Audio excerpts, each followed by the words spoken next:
Interest rates are a little bit higher than they like to be, but it's starting off with auto shows. And it's showed that Stellantis and a couple other companies are kind of doing away with some of the auto shows. I'm going to go the first auto show that's really one of the first semi-major auto shows coming out is the Houston Auto Show. And it's now an automotive show. And they've decided to put auto and boat shows together, seeing as how, it's kind of a dreary, and January's in the later part of January is a little dreary in Houston and a little cold sometimes. And the sun's out, but, a little cold. There's no football going on right now. It's kind of toward the end of that. And so you're like, well, what do we do? So why don't we go to boat show, auto show? So let's do that. So it's in Houston at the NRG Center, right near the stadium where the Texans play and things like that. And that's going to be coming on. And that is going to be a great event. Tell you what, that's going to be a big event. And that's going to be in January 24th through 28th. And that's going to be a great event. Might as well get started. But when you get down to some of in the middle of the summer, man, who wants to go to a boat show? I mean, go to an auto show. I mean, we want to be out in the water. We want to be in the cars. You know what I mean? To me, auto shows ought to be when the weather, and boat shows ought to be when the weather's crummy. You know what I mean? Yeah, totally. It's tough now. Now we're seeing that these auto shows are having to couple with something else, like the boat show, because less and less manufacturers are finding it financially, making sense for them to go to these shows. It's expensive, and we're seeing them try and showcase cars in other places where people are going to be, and they don't have the competition of 20 other brands right next door to them. They're going to golf tournaments. They're going to, malls and stuff as point of display items. And we're kind of seeing like a reinvention of how they're marketing cars. Well, I know that Ford is the vehicle, the Ford trucks is the official truck of the Houston rodeo. And, they're going to have 1 million people go through there over the 3 weeks. Right. So they figure they'd rather have people at the rodeo where there's one Ford truck and there's no other competition, where someone can come and go, wow, look at this, and not get blasted by 5 other manufacturers saying, come look at me, come look at me. And they're finding that's a better way for them to interact with, fans. We're seeing it at Goodwood Revival and at some of the smaller at Pebble Beach. There are some manufacturers that are there to touch with their core audience. That seems to be the best and biggest way they do it nowadays. You're probably right. I mean, it seems like it's that seems to be what's kind of going around. I mean, but some of these big auto shows like Chicago and they cost millions of dollars for the manufacturers to do stuff. I remember just being in the Houston show one time, and we were there for a press conference, and they had a bunch of chairs out, and the Nissan guy brought chairs, and he said, take these chairs with you. They say Nissan on them. You can have them. I went, oh, okay. And I said, well, wow, he said, they cost me about $40 a piece. I said, well, that's expensive. He goes, no, just the plain folding chairs that were uncomfortable that I have to rent. Those were like $95 a piece, to rent those for 2 hours for the morning. I was like, oh, he said, this is half the price for me. Oh, and you get a gift. I went, well, okay, that sounds pretty cool, but I didn't realize it was that expensive. But some of this stuff is really stupid, to put the carpet down, to put this down, to put that down. You have to have, union this or union that, and vendor approved that. And you have to have all these people come in that are all approved by the venue. And I don't know. It's just ridiculous. To me, that's foolish, but that's just how it works. And I don't know. But, and it just cost a lot. I know that Camp Jeep, that thing had to cost a lot when they put that thing on, that when the Jeeps climbing the hills and stuff inside all these auto shows. You gotta know that's expensive to put on. Oh yeah, definitely. I mean, just just from a manufacturing level, building the whole thing, they have a whole team working on these set designs almost. Yeah, and it all moves from show to show, but it had to be, hundreds of thousands of dollars each show, Yeah, and I hate going back to it, but you have to say that there has to be a little bit of influence from a brand like Tesla that doesn't have your traditional showroom, doesn't have your traditional marketing PR. They're not at the car shows. They're not at the big events, but you're able to interact with them at a smaller personal level by either going to check one out as a test drive, or just like their online presence of being able to order one, at the click of a button from your computer. I have to think that's in the minds of the other manufacturers competing. You're probably right. I never thought about that really, but it has to affect it somehow or other. I mean, they don't play the game at all. I mean, they don't give reports. They don't do anything.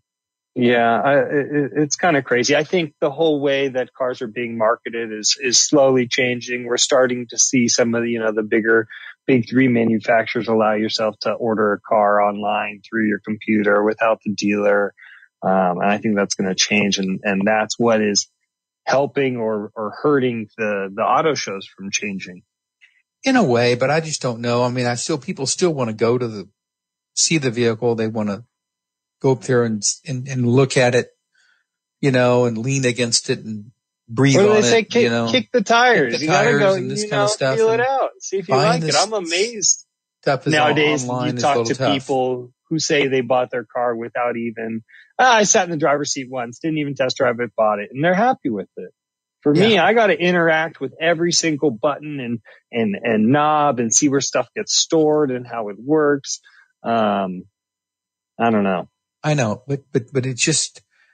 but sometimes it's just the fact that the dealers want us to change, the manufacturers want us to change how we do things, and it doesn't look like that's going to happen.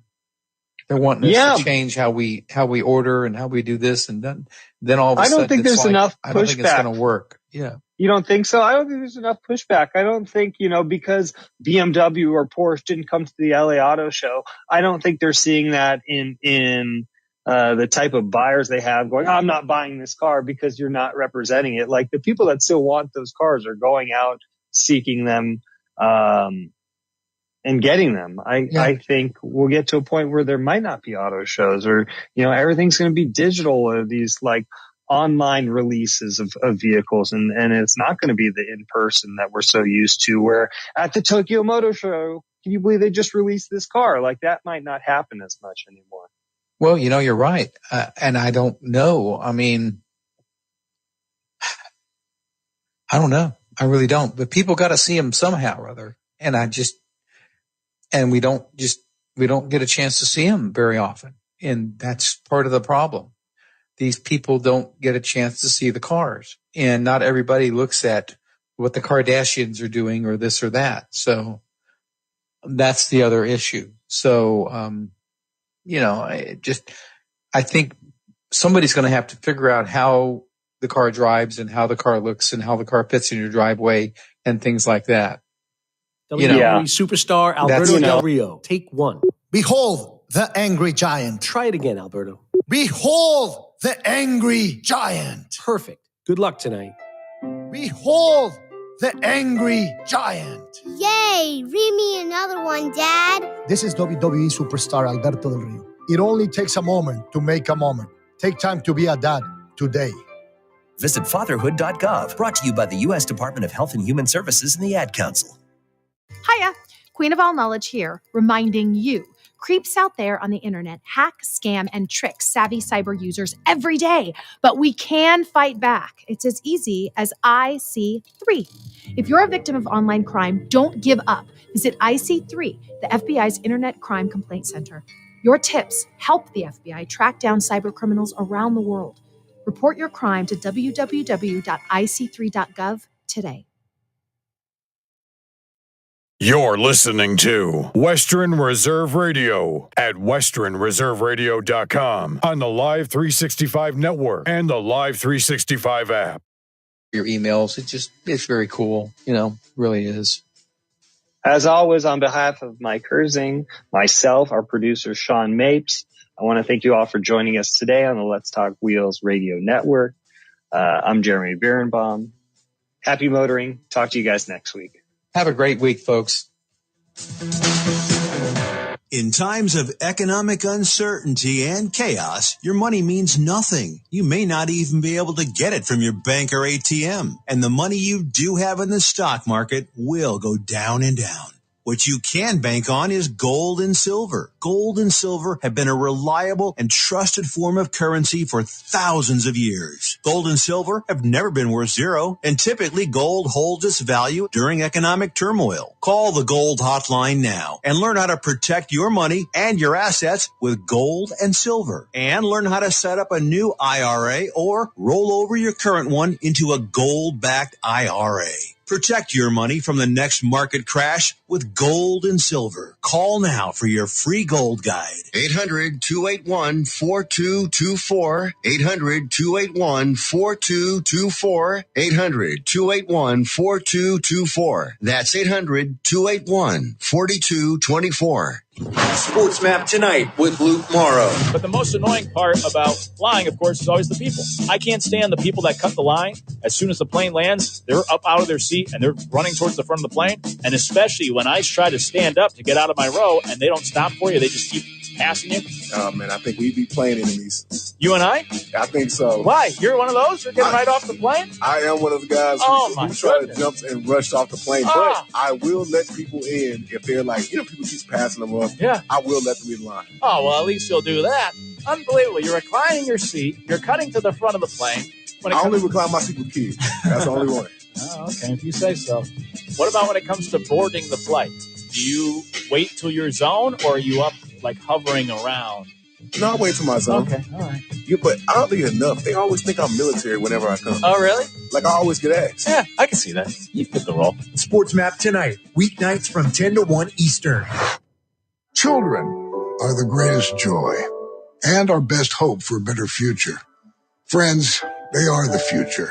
But did you know that millions of kids are facing hunger every day? Food is not just food. It's energy, health, confidence, hope, and even love.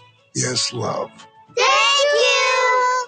Learn more about how No Kid Hungry is helping end child hunger in America at helpnokidhungry.org. Wake up call! There is a Missouri couple, Tony, that recently celebrated, you ready for this?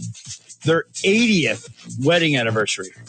Oh, wow. 80 years of marriage needs to be highlighted. Are they saying things like, the secret to 80 years of marriage is they have it. Lots of bourbon and sex? Nope, because that would be fantastic. Or, when you hear somebody like, how did you live to be 110? Oh, I ate cheeseburgers every day and drank a lot of booze. Bertha gave her secret to a successful marriage, which is never go to bed angry. Yeah, well, that is kind of true. I wish it was bourbon and sex. That would be fantastic. Wouldn't it be? I mean, honey! Yeah, I know how many men would take that article and go, hey, you want to live to be 100? And be married to this guy for 80 years? Look at this couple. Look what their secret is. Wink, wink. Wake up call with Tony V and Ron Colbert. Weekdays from 9 a.m. to 1 p.m. Eastern. Wake up call. Live animal mascots. I don't think PETA really understands how well taken care of these animals are. The situation you brought up, Ralphie and Bevo, right? Yeah. They're not steaks. No, that's right. Good point. Yeah, we're not eating them. Good point. South Carolina have a chicken. There is a chicken. We're not eating him. But, exactly. Maybe he ends up at a Bojangles after a losing season. I have no idea. Wake up call with Tony V and Ron Colbert. Weekdays from 9 a.m. to 1 p.m. Eastern. Hi, it's Mark Means, host of By All Means, Tuesdays at 5, right here on Western Reserve Radio, WRDB, The Scourge. Hey, let me ask you something. Would you seat your 3-year-old child on a windowsill?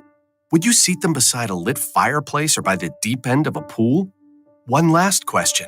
Would you seat your child in a car seat that's not correct for them? Car crashes are a leading killer of children ages 1 to 13. Secure their future. Seat them in the correct car seat. For more information, visit safercar.gov/the right seat. A message from the National Highway Traffic Safety Administration and the Ad Council.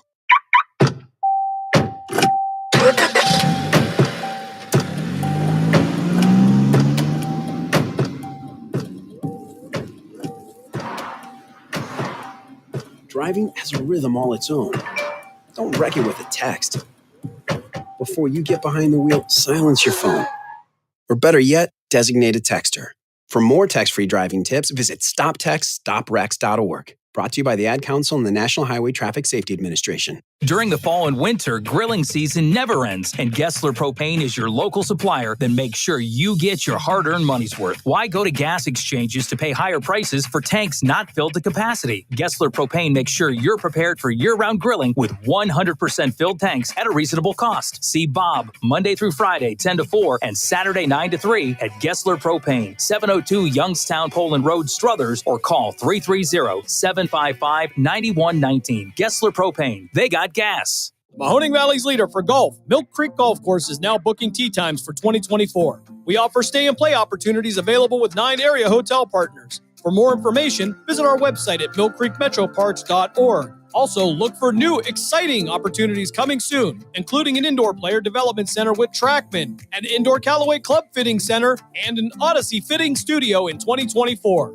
Follow us on Facebook at Milk Creek Golf Course or call 330-740-7112. It's time to kick back and listen to the Sports Page with your host, Pat Lucia, right here on Western Reserve Radio. You can call the show at 330-707-4202 and tell everyone what's on your mind in the wonderful world of sports. Now, here's your host, Pat Lucia.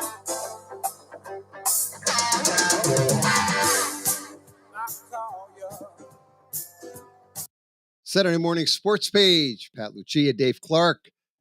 330-707-4202 to get in and talk sports. We do it every Saturday morning here on Western Reserve Radio. It is the Saturday morning Sports Page. It's Dave Clark joining me. Got a lot to get to. We are basically down to the Final Four in the NFL. I guess we can call it that. We have the Detroit Lions. Boy, I wanted to call them for some bizarre reason. I'm going to call them the Detroit Tigers. Well, we're not there yet in spring, Dave Clark. Tigers won't be playing for a few months, but we have the Detroit Lions. They will be taking on the San Francisco 49ers. That's at 6:30. And then the Kansas City Chiefs travel to Baltimore to take on Lamar Jackson and the Baltimore Ravens. Lions on the road in, Levi Stadium. And they will take on San Francisco. San Francisco, lucky to win last week. Not their one of their better games, no doubt. Probably outplayed by Green Bay, no doubt about it. But managed to find a way to win the game. Had maybe Green Bay been able to score on one of those 3 drives that they could not, we would be talking about Detroit hosting the Green Bay Packers, which that's what I thought we were getting last Saturday night, but that did not happen. San Francisco lost Deebo Samuel, and oh, by the way, he will be playing. So those people that are maybe wagering any kind of money on the game, you will want to know that Deebo Samuel, who is a big part of that San Francisco 49er offense, he will be on the field, suited up, ready to play. So right now, the spread is 7 points. Over on the other side of the ledger, you have Baltimore hosting Kansas City Chiefs. Kansas City winning at Buffalo last. That was the Sunday night game. Mm-hmm. That's right, the late Sunday night game, the 6:30. Won a big game, so they obviously move on. Baltimore took care of Houston. That was the Saturday game, the first game on the docket last weekend. And that kind of really wasn't that close of a game. Baltimore had, for a half, Houston hung with Baltimore, but Lamar Jackson seemed to shake off some rust maybe he had in the first half and played like the Lamar Jackson he has played pretty much throughout the season. So this is going to be lining up to a real big game. And that right now is a 3-point line. So if you're taking Patrick Mahomes, you get 3 points. Last week, Mahomes got 3 points and was able to get the win, won by 3. Yep. So that kind of gives us an idea of what we have. We'll get more into the games as the show progresses. Big news, obviously, the coaching front has really now kind of evolved. We still have 2 openings left. The Commanders opening, Washington Commanders waiting to name a coach, and so is the Seattle Seahawk. But I guess probably the big news, I don't know which one was bigger than the other, but I think Harbaugh going to the Chargers, we knew was in the process. That was a big move for the Chargers to get Harbaugh. I think people were, pretty much thinking if Harbaugh gets on that team is automatically a Super Bowl contender. Yeah. I don't think there's any debate there. I think the surprise move, though, we'll get into this, is the Falcons were pretty much going to hire, or we thought last week they were going to hire Belichick, but that kind of fell through. And now Raheem Morris, who coached the Tampa Bay Buccaneers, was a head coach there for 3 years before he was fired, was the defensive coordinator for the Rams for 3 years. He gets another bite at the apple, and he's going to be the head coach of the Atlanta Falcons. That sent all the people into a big spin about, well, what happens to Bill Belichick this year, as it looks like now Bill Belichick and Pete Carroll, both men. Belichick will be 72 in April. Right now, Pete Carroll is 72, and they obviously won't be coaching this year, head coaching this year. Now, whether or not, at least I don't believe, obviously, Belichick's going to get the Seahawk job or the Washington Commander job. At least that he hasn't been tied in with those yet. But you thought if he was getting one of those jobs, or he would have gotten it by now. If he didn't get Atlanta. Yeah. Well, I mean, he didn't get Atlanta because of him. Basically, it wasn't anything else. It was him or Raheem, but he was the backup plan, but he wanted complete control. And he didn't want no GM, and he wanted him to get rid of the GM, and they wouldn't. So he backed off of that himself. It wasn't just like they just didn't. He backed off because he wanted complete control. And I actually think he shouldn't have. I think he just needs to coach. I don't think he needs to have complete control of the roster. They do got some good young talent, and stuff like that they can get things together. Now, Morris was there a couple years ago. Now, I guess I don't know if I would say he was fired. He was let go. He was, because you got to remember, he was not the coach. Dan Quinn was the coach, and he got fired. And he was the interim. He was on the staff. He took over the rest of the season. Now he went like 4-6 or something like that, but he did well with that team and what they had left, because that roster was actually decimated after that Super Bowl time, because they lost a lot of players. They had injuries. They lost players to free agents. It wasn't the same team, but he got something out of him. And people was wondering, why wasn't he retained then? But at the time, Arthur Smith was a hot object, big time coach, offensive guy. He's the one that was, when you get guys that's hot at that time, they go after him. And that's what happened. He was an offensive coach on top of that. And that's what put people in the seats. So they go after Arthur Smith, and Raheem leaves, goes to the Rams and wins the Super Bowl as a defensive coordinator. And now he gets another shot at it. So hopefully they get a good offensive coordinator. The thing about Raheem, though, I got to give it to him. He went to the Rams and didn't go as defensive coordinator first. He was on the offensive side of the ball. He did it in high school and college. After he got out of Hofstra, he did some of that. And he went and learned from McVay and all those guys. So he knows the offensive side. So with him getting a coach, it's a little bit more easier type of thing. So if he gets the right offensive coordinator, they got some talent down there. But Belichick, I really now think Bill Belichick will be the next coach of the Dallas Cowboys, because what's going to happen is McCarthy is in a bad situation. He can go 17-0 if he wants to. It doesn't matter. 16-1, doesn't matter what he does there. if he does not go to a Super Bowl, he's done. Because he done went 12-5 a couple years in a row. He's been a great regular season coach, and I think he's a championship type of coach. It's not just him. I think it's the atmosphere of the Dallas Cowboys. It's a guy with the initials of J&J. I'm telling you, because he meddles too much. And I think that's the problem. You think about it, Jimmy got rid of a J&J and Jimmy Johnson, right.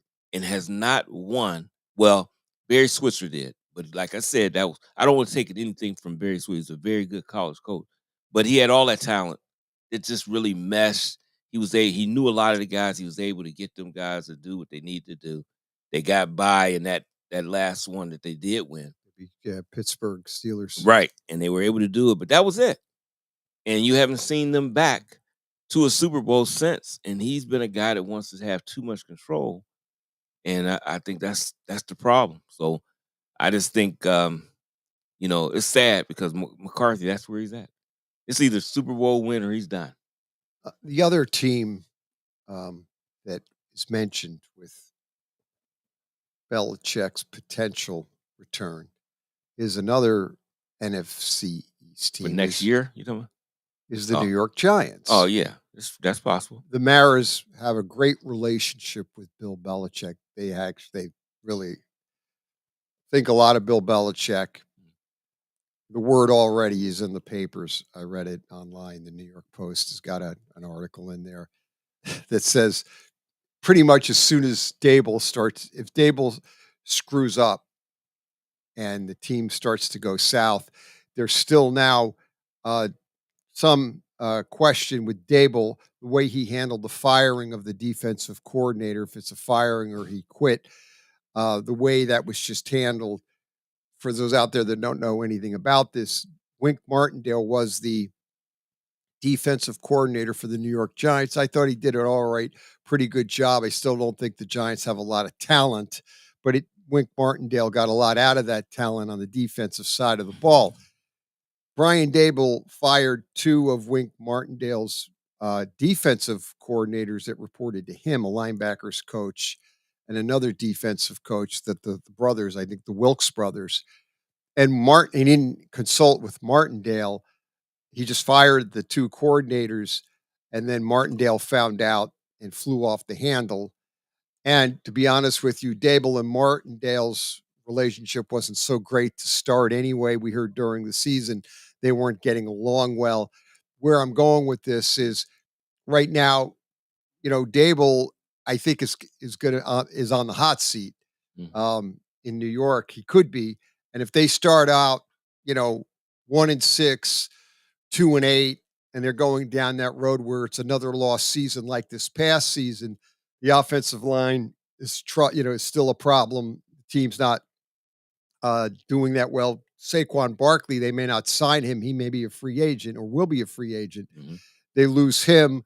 If they start to struggle and the team goes south, there's all this chatter in New York that Bill Belichick could be the New York Giants head coach. That's possible for sure. And Mara would probably give him full control if he thought that, if he needed to do, which means the GM Brian Shane would be in somewhat of a question mark too. So he came with Dable. It was kind of a package deal from Buffalo. Right. Dable be the assistant or the offensive coordinator, and Dable was like an assistant GM there. Well, now, they came as a package deal. Bottom line is, if something goes awry in New York, people are now holding their breath thinking, okay, could Dable be on the proverbial hot seat? You brought up Dallas. So I don't know if Belichick's days of coaching is over. He won't. I don't think he coaches this year. He may consult. Some team might bring him on as a consultant.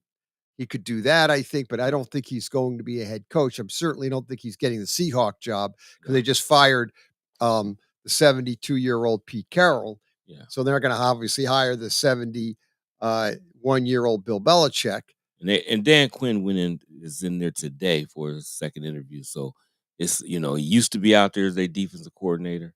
So they may give him an opportunity. I mean, he was back there at the time they did with the Super Bowl. So he might be in there as a as the new head coach of the Seattle Seahawks. But Dable, I like him as offensive coordinator when he was at, and he could be, but his style, the Mike Ditka style in 2024 does not work with these athletes. Back in my time, we had always had hothead type coaches. He is a hothead. I do think it's unprofessional that you went. I think you do consult. Now you could tell him, I'm going to fire your assistants because it's whatever the situation is. But I do think you consult with it. It's just a cordial way to do it. As a head coach, talk to your defensive coordinator. This is what I'm gonna do. What do you think? Blah, blah, blah, blah. Now, even regardless of what he think, if that's in his mind that that's what he's gonna do, that's what he's gonna do. He may talk to him about even demoting him and putting him in something else. Whatever it is. But to not say anything that lets you know their relationship wasn't that good. So, Martindale was out of there. He did what he could do with the players he had. Now, they got they got some young talent, and a lot of times it may seem like they're not a talented football team, but you'll see it rise on occasions that they got the talent, but you got to put all that together to work. You never know what you have until you get it all together in the right sequence, and then oh wow, I got a football team. So you never know, but um, I think he is definitely on the hot seat. I think I don't think he's going to survive. This coming season, I think that'll be it, and that might be even a more favorable spot for Belichick, since he was there back in the day with Parcells, and then you're there where I think they'll feel comfortable giving him full reins and see what he can do for a couple years. Give him a 3-year contract and see what he can do from there. Yeah, You can't give him 5-7 No. years at that age. I think you give him 3 years and let's see what you can do and get things moving in the right direction. Bill Belichick will be 72 this year, April 16th. Belichick's birthday, he turned 72. So next year, when he starts head coach, he will be 73. Right. So he looks like he's not coaching this year. Pete Carroll is already 72, and he will be 73 September of this year. And obviously, I wrote Saban. I thought it was interesting. Saban, of the three, Belichick, Pete Carroll, and Nick Saban turns 50. He will turn 73 this year, October 31st. He and Pete Carroll are like 6 weeks apart in age. Mm-hmm. Yeah. And Belichick is the youngest of the three. He was born April 16th of 52. So he's the youngest of the three. But they all basically, Belichick was pretty much fired for what it was worth. Yeah. Carroll was fired this year, and Saban did retire. Yeah. And Saban, sometimes he even looked, well, he was always a like mellow type of guy. You'll see some antics when he's upset, but he looked tired to me to a certain extent. So, I believe he's just done, unless something can spark his interest, but I think he's just done. Now, Belichick, you never could tell because he looks the same all the time. And Pete Carroll, that guy's full of energy. He can give energy to some young people if you want to. So, as far as energized, he can still be out there with the guys. He relates to a lot of them. But, it might have been time for a change in Seattle. Yeah. He's been there, and he's done well there. He got him a Super Bowl. Yeah, it should have two. He should have two. He should definitely have two. He hands the ball off to Lynch. Oh yeah, Lynch was rolling. He was rolling. And you just give it to him. Just forget it and just give. He would have got. He might have got it all 4 times. The way he was rolling, he just got the ball. That offensive line was blowing him off the line. New England was spent. The defensive line was spent. It was late in the game. You could see that New England's defense didn't have anything left in their tank. I would have forced them to have to throw us for a loss. Now we have to throw. Right. But like I said, the only thing I thought in that play, could Russell Wilson throw? Yeah. But why like that? Roll him out, because he was at that time, and he still is to a certain extent, but he was very elusive. Better than and he's going to pass to someone and score, or he's going to score himself. And if he got nobody, he'll throw it away. But to try to a quick slant in the middle, that is a good play. But I like that further in the, down the field. I mean, like if you was at your 30-yard line moving in 20-yard, not on the goal line. It's too condensed. Right. Yeah. You don't have No. you'll have a regular defensive setup. You got your safeties back. You got everything. Now let's hit that. They don't have to be back because you are in the end zone. So guys is not going to play at the back of the end zone. They're going to play in the middle. So everything is real condensed. That thing got to get there in a New York minute, as they say, second. New York second. For that ball to be completed, it's got to get there. And he did fire it in there, but Butler made a great play. Butler just jumped it. Oh, he figured it out. He Figured seen it out boom. quick. He saw it. Game, That set, was match. one dumb play. I shouldn't say that. I shouldn't No, say it dumb play. was. It just wasn't the right call. It just wasn't the right thing to do then. It just wasn't.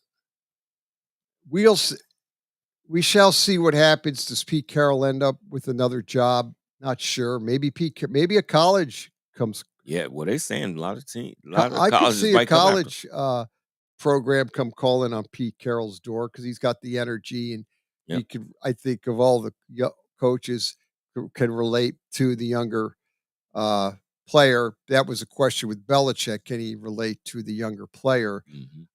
Carroll obviously can, and I could see if he doesn't get an NFL job, could a college team out west come knocking at his door and say, "Hey, we want you to coach our team," and go out recruit.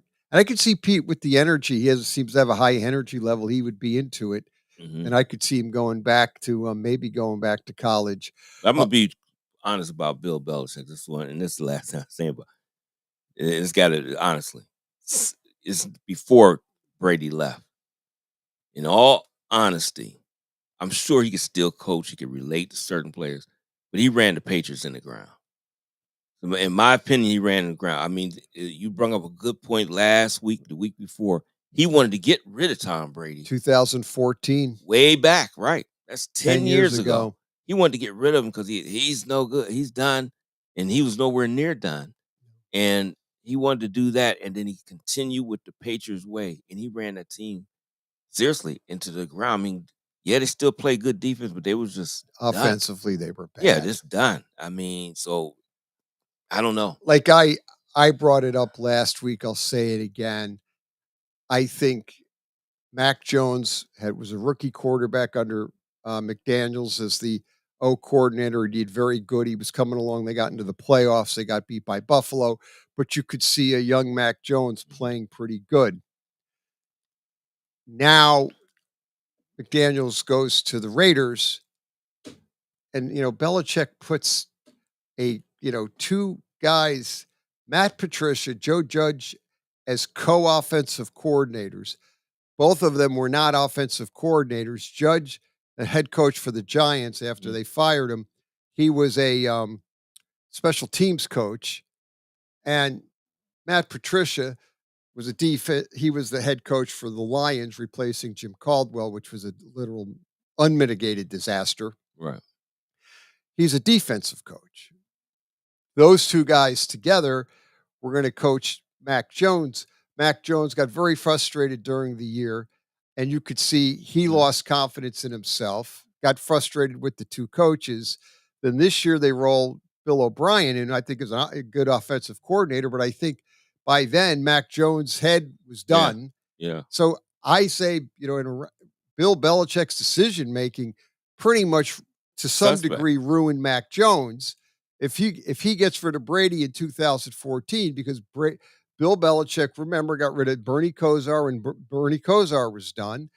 And Bill Belichick thought quarterbacks get to a certain age, like into their 30s, they're done. He wasn't going to wait around to see Brady, to see his skills diminish. Right. So every year after that, he kind of wanted to get rid of him. And Kraft kept year in, year out saying, no, we're keeping Brady, as Brady's winning you Super Bowls. But then Belichick kind of wanted to get rid of him, brought in Garoppolo in 14, drafted him, and they had to trade Garoppolo because Belichick wanted to replace Brady with Garoppolo. That was his game plan. Oh, it was people, don't forget this. And I know people love Bill Belichick, and I understand why they do. However, Bill Belichick, I will give is maybe one of the greatest defensive coaches of all time. I'd say he's probably a great head coach, but he's not a good personnel evaluator. Yeah. He's failed miserably drafting players, and you can't give him. Well, that whole year was a disaster with Patricia, because I read something with the guy. I forgot his name. He's on CBS Sports. Sheen is his last name too. He had an article, and it went back to when they were trying to find out who was going to be the offensive coordinator.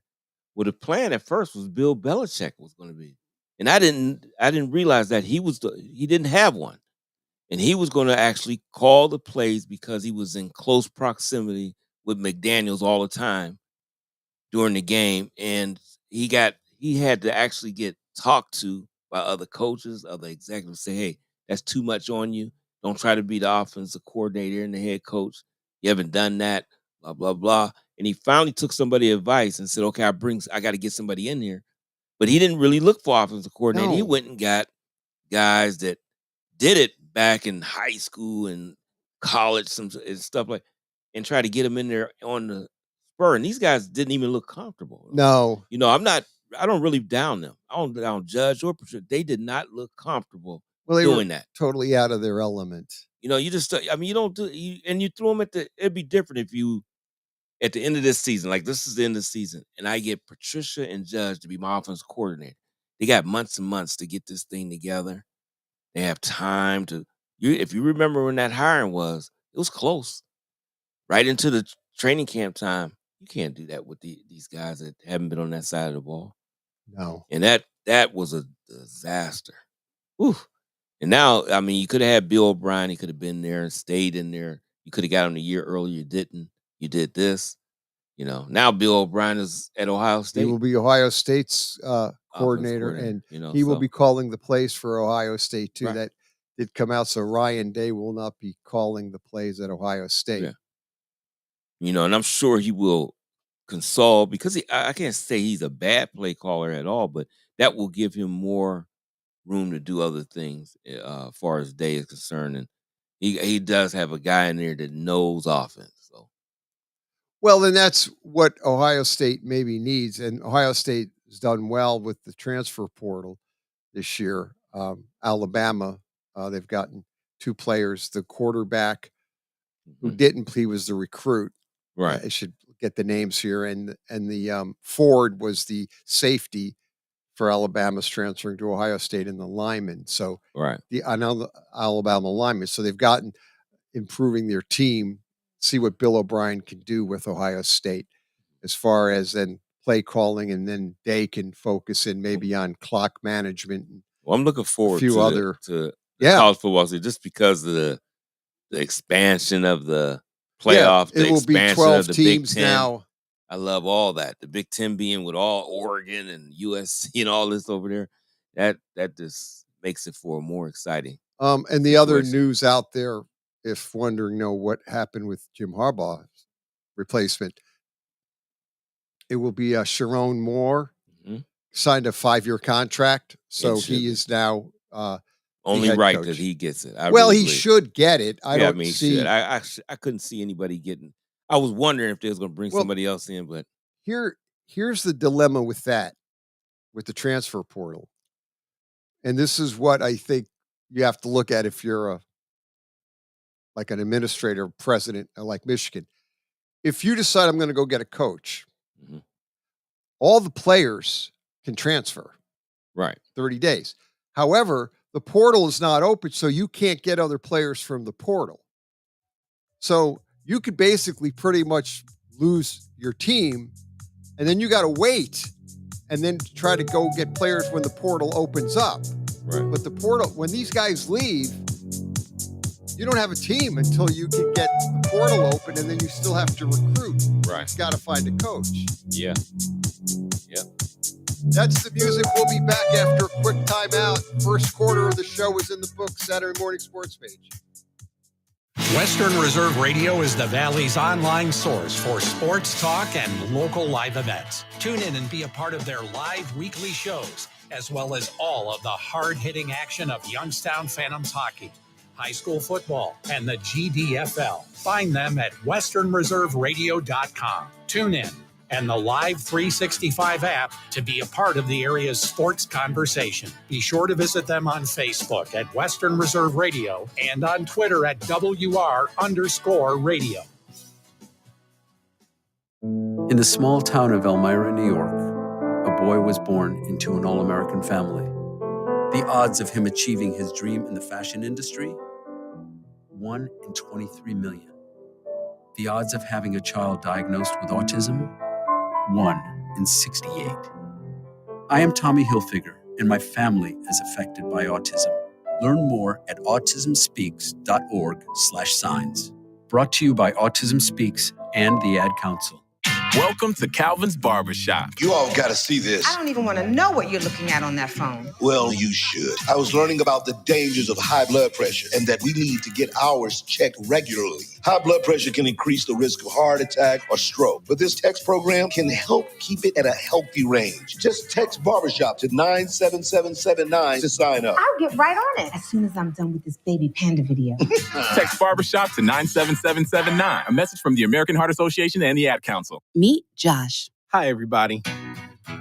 Josh is a high school basketball player, solid shooter, great teammate. Hey, don't forget my tenacious D. And he's my son. Oh. So, what does Josh do to be the best basketball player he can be? I play tennis. Studies show that student athletes here in Ohio who play more than one high school sport are more likely to excel. Tennis does more than improve Josh's conditioning. It gives him a fresh competitive outlet, reduces the risk of injury by cross-training, and introduces him to different coaching techniques and new friends. Don't get me wrong, hoops are my first love. Tennis just gives me a little break. So when the new season begins, Josh isn't burned out on basketball. He's eager to play, and you can see the difference in his game. This message presented by the Ohio High School Athletic Association and the Ohio Interscholastic Athletic Administrators Association.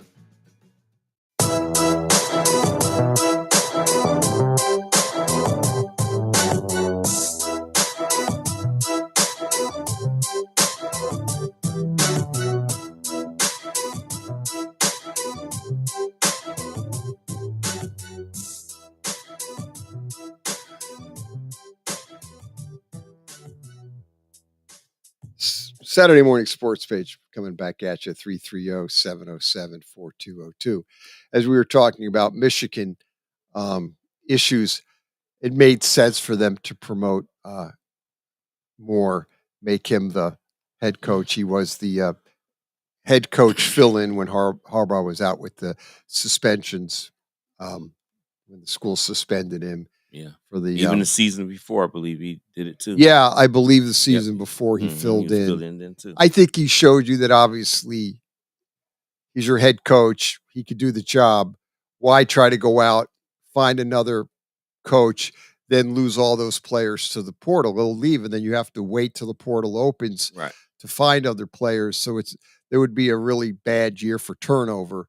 At least with him as the head coach, you're going to have pretty much players staying there because he coached them, so they obviously can relate to him as being the head coach. So you keep your team pretty much intact. Yep. Which makes a lot of sense too. And he's proven to you that he could do the job. Right. Yep. That's it. So you've got them, and then obviously Harbaugh going to the Chargers is probably now making the Chargers a contender already. I know they have cap issues, but they do have issues. However, and they need help in a lot of areas too. However, if there's a coach out there that can turn it around in 1 year, they've got the guy. Yeah. Yeah. And I don't know how much does it total wins and losses, but the attitude and performance will be different. Because I definitely know for a fact, I feel confident in this. I know the areas that he's going to go and attack immediately and shore up, and that's going to be offense and defensive lines. That's his MO. His specialty. And he'll go and get those going. He do have some anchors that's already there. Slater and all these guys. He got some guys on that offensive line that he can build off of, and he'll go ahead and get whatever else he needs to plug in there. He's going to make them physical because that's the type of team he's always had. Physical and I mean coming at you at all times on both sides of the ball. So That'll happen. Now you have to get rid of Mack or Boza. They got too much salary cap. One of them got to go. And I'm thinking they're gonna keep Boza a little younger. They'll let Mack go. The only problem with it, Boza stay injured. He gets That's the injured all problem, the and time. I could see them getting rid of Boza just because of the injury factor. Yeah, it could do both. Or they might do both. Yeah. And they go out and draft. Now, you look at the Chargers and you think, oh, they're 5-12. They weren't, they stink. They're not any good. Back off a little bit. Let me give you their losses this year, okay? 12 losses. They lost to Miami beginning 2 points. They lost the next week, Tennessee, by 3 points in overtime. The following week, October 16th, well, I won't give the wins. They won. The next loss was Dallas by 3 points, 20-17. That's 3 losses, basically 3 points or less. 8-point total in those 3 right there. 3. Okay, Kansas City, they lose 31-17, right? A few weeks later, they lose to Detroit 41-38, 3 points. They lose to Green Bay the week after that by 3 points, 23-20. 5 games that they lost 3 points or less. Following week, they lose to Baltimore 20-10. Yeah, that was a good game. That was a good game, though. That was a good game. That. It was really a good game. Okay, so then they lose to Denver 24-7. They get blown out Thursday night at Vegas, 63-21, but that was the coach got fired. They were all right. Put that aside. The week after that, they lose to Buffalo 24-22, 2 points. They lose Denver 16-9, and then the last game of the year, they lose 13-12. My point, and we've talked about this so many times on this show, what makes the NFL so great and why viewership and people tune into this, it makes it one in it to itself, even still head and shoulders above college football. Sorry to tell you that. Teams like San Diego, well, we know them. They are the San Diego Chargers. They should change. Somebody said they should change the name to California Chargers. Yeah. Yeah. Some guy called in and said they should. There was another name they ran by it I thought was pretty cool. California Chargers was one to get, because they're really not LA. Or they said something about the LA Chargers or the San Diego Chargers, some kind of getting San Diego into the name. We won't go into that right now. My point is this. I rattled off 1, 2, 3, 4, 5, 6, 7. 7 games they lost 3 points or less. So if you get 5 of those, the point is 10 wins. You can get the record for the Chargers again was 5-12. To get to 10-7 is not a reach at all. No. When you break this team down, they are not a bad team. I know the record. They lost the coach. I think the coach really was in over his head to some degree. Staley was. Oh, by the way, he's getting interviewed for D coordinator jobs, and he will be a D coordinator. Yeah, and something he can do, too. And that's something he's very good at again. So, he will make it, and he will, be fine. But bottom line is, I look at this team right now, even with, the cap issues that they'll work through. I see a guy like Jim Harbaugh, the quarterback there with Herbert. To say that the Chargers could be a playoff team next year is not a reach at all. Right. Because all you need to do when you look at their losses this year, losing by 3 points or less, I just look at that and I go, my God, Jim Harbaugh turned the San Francisco 49ers around in 1 year. He took the same roster that 5-11 under Mike Singletary, and Singletary basically said, you can't win with these guys. And they parted ways. I think he quit or they fired, whatever. And Singletary, I thought, was a solid coach, but he threw his hands up. Harbaugh comes in with that same roster, goes to the conference final and loses in overtime to the Giants. He almost got that team to the Super Bowl in 1 year. Yep. A 5-11 team. If you are a Charger fan, you've got to be psyched, because here's a team 5-12. Harbaugh walks in the door and you're thinking, Look at our losses last year. Yeah, if Harbaugh's people our look at it. coach. We win those games, Yeah. maybe. And we go to 10. Maybe we go 11-6, 10-7. We get into the playoffs then. Yeah, man. People don't understand certain coaches. It's not just how you play, the mentality that you take towards the game. You got the right coach that can motivate and give you a different mentality. It could change that can win you 2 games right there, just by your mentality and thought process changing. When guys see that, oh man, we're in a close game, we always lose. Well, that's probably what you're going to do is lose. You already lost in your mind per se, and it happens. So you could change the guy's perspective. You could change everything, and that's something he can do. So that division is going to be something because you've seen that Denver lost close games, and you get Peyton in there. Now they start to win some of those games. I think he'll be even better in the second year. I think that Andy Reid is going to be Andy Reid. And then I just think Pierce got the right mentality for us. That's why his players love him. When you love your coach, you do anything. You run and play hard, and that's what the Raiders do. They add some more talent. I don't know what that is going to be. Some kind of division. I really believe that. What will be interesting is 2 things that jump out at me right away. Raiders, what are they going to do at quarterback? What is Denver doing for quarterback? That's going to be very interesting to see. And I think they're going to go after, both are going to go after the same quarterback, in my opinion. And who would that be? Kirk Cousins. Yeah, I believe Kirk Cousins going to he be. Had a key, but they're going to go after him because, even though we used to talk about Kirk, he is steady. All you got to do is look at his stats. I can't, you watch what he plays, he does and he's steady. And he plays within a system. And he stays in that system. And see, I could see Peyton really liking him because Peyton's got a system, and I think Cousins would fit his system well. That depends on who's Raiders. Did they name the offensive coordinator yet? I don't think so, but that depends on that. If you want Kirk Cousins, or are you going to go younger, not established yet, and still try to go after a Justin Fields or something like that?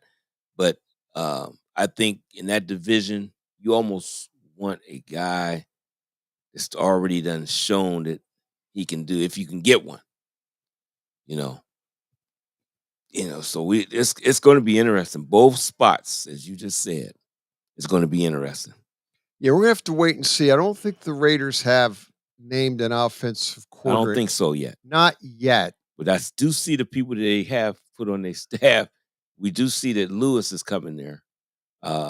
Marvin Lewis is coming there. I guess maybe the defensive coordinator. Oh, he's going to be the he's already they're already talking to him because they said him, and they said even Herman Edwards might come as something also too, because those were some of the guys that inspired him and helped him with some of his coaching, and they knew that he could be a great coach. They've been helping him, and now he wanted to return the favor. Marvin Lewis, you get him. The other name that's going to help him as a consultant is Tom Coughlin. Yeah, oh yeah, he's definitely going to be there. He's going to be there because he won a Super Bowl.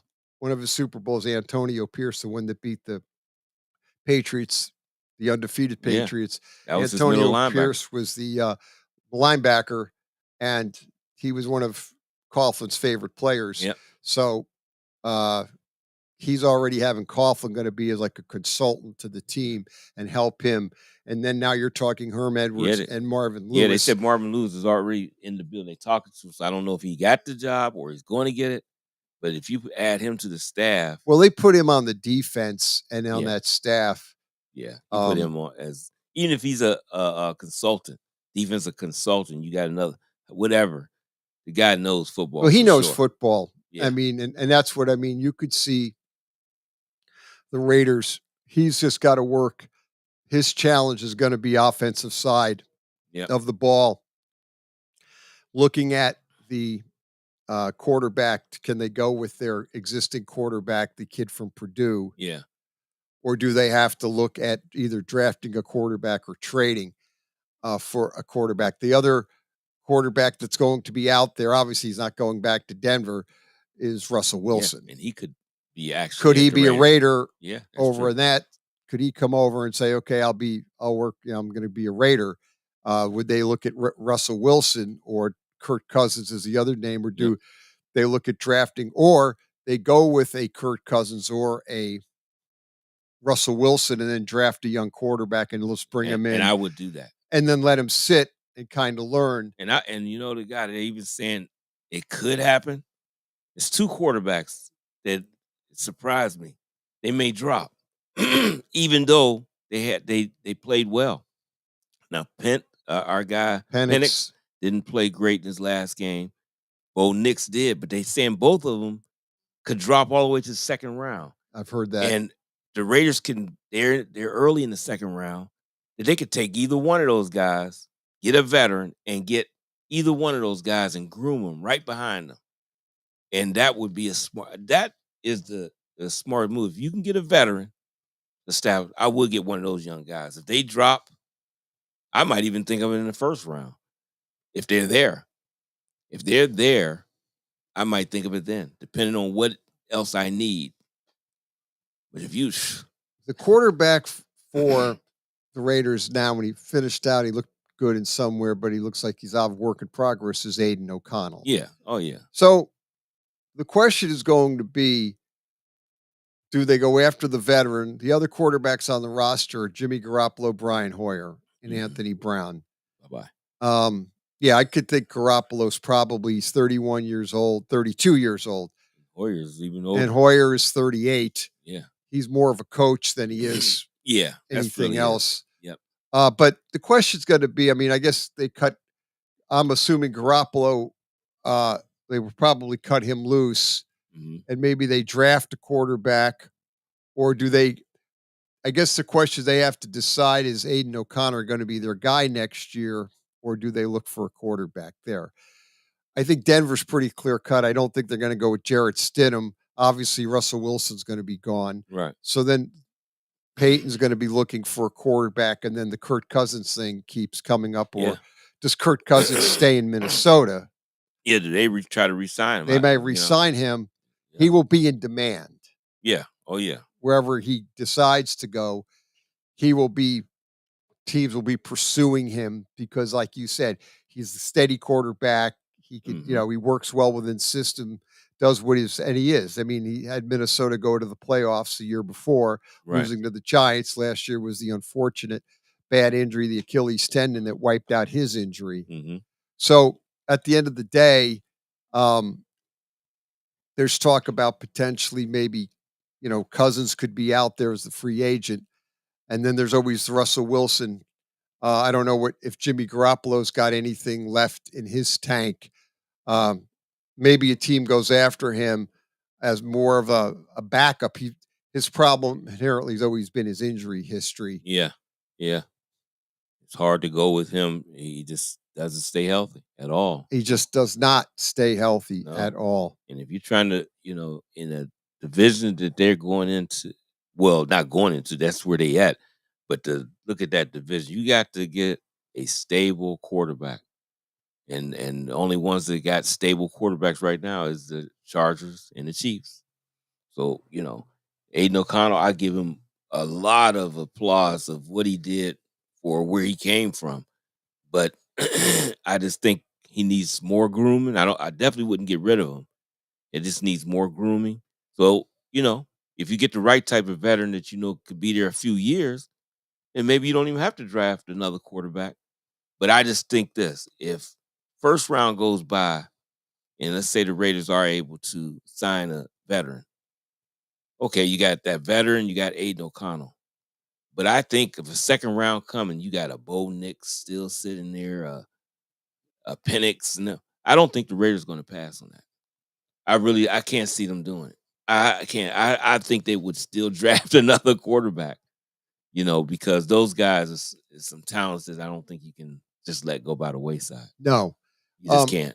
For those Raider fans out there wondering, can the Raiders cut Jimmy Garoppolo? The word is it would cost the Raiders $28.3 million to cut him outright in 2024. If he's designated a June 1st release, Vegas could spread the cap over 2 seasons, costing him $15 million in 2024 and $13 million in 2025. Not obscene numbers to deal with, particularly if the Raiders stay young at quarterback. So I think with that just saying, I think they pretty much cut him out. He'll be a cap casualty. And they'll just take the cap hit over 2 years. Yeah.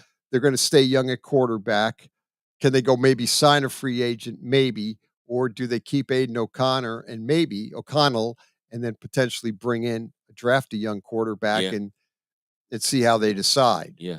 Because, I mean, he didn't play. He got a lot of experience playing this season. He didn't play horribly, but I mean, he had some really good games. Yeah, and other games he didn't look so good. But I understand a guy that you didn't even think would be playing. No. So he really did good. He definitely got a good arm for what they need to do. So we'll see. I mean, you're right. I mean, they don't have a lot wrapped up with him. Yeah. I was just trying to figure out. He played at Purdue. He was a 4th round pick. Right. For the Raiders. So they might bring him back out again and see if he can develop. It's house money you playing with. House money. And the guys do like him, but a lot of them do want that veteran to be in there. But maybe you can't get a guy a veteran, that we're not thinking about right now. That may not take hit you real big with the salary.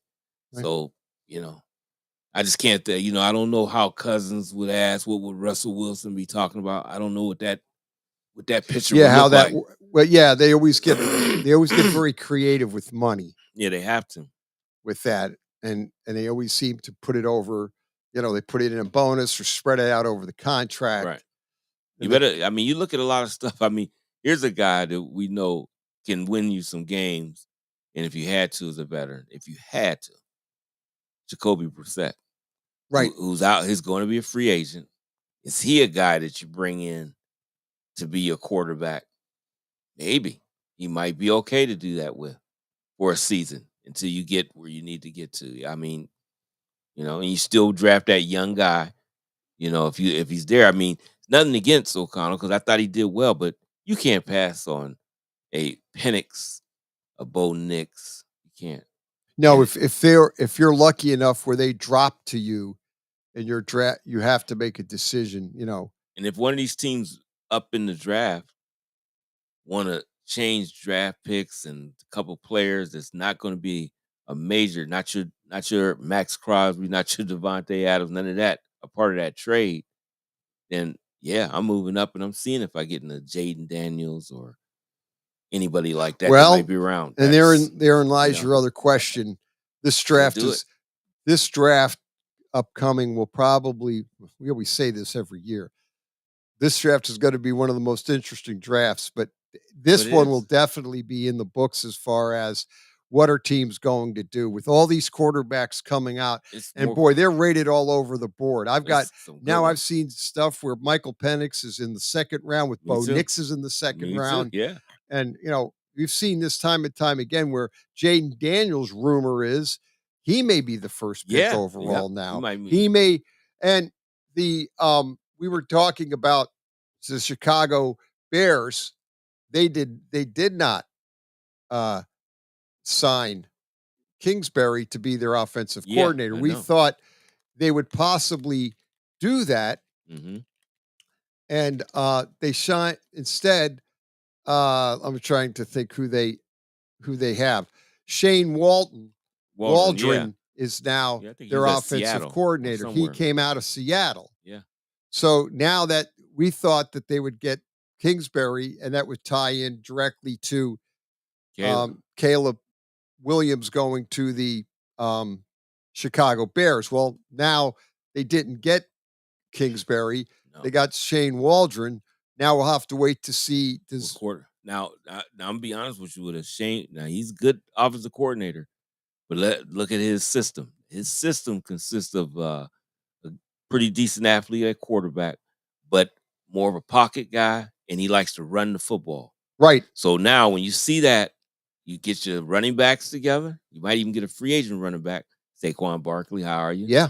And you get him over there. And now let's say we do draft a quarterback. But now it won't be Caleb Williams. I think that's a straight Drake May moved in if it's going to be your quarterback. Drop back guy. He is a decent athlete, but he's not running all over the place.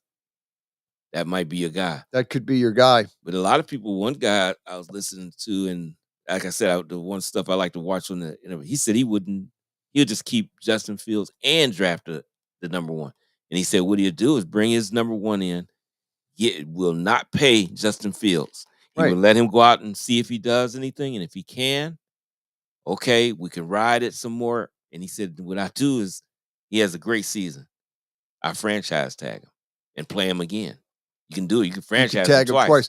And my young guy's still learning and be ready. And then if the next season he flutters the first season, put the young guy in. And now that's your guy. And you trade. And you ain't losing nothing because he's still on a rookie contract. Right. And he just traded him.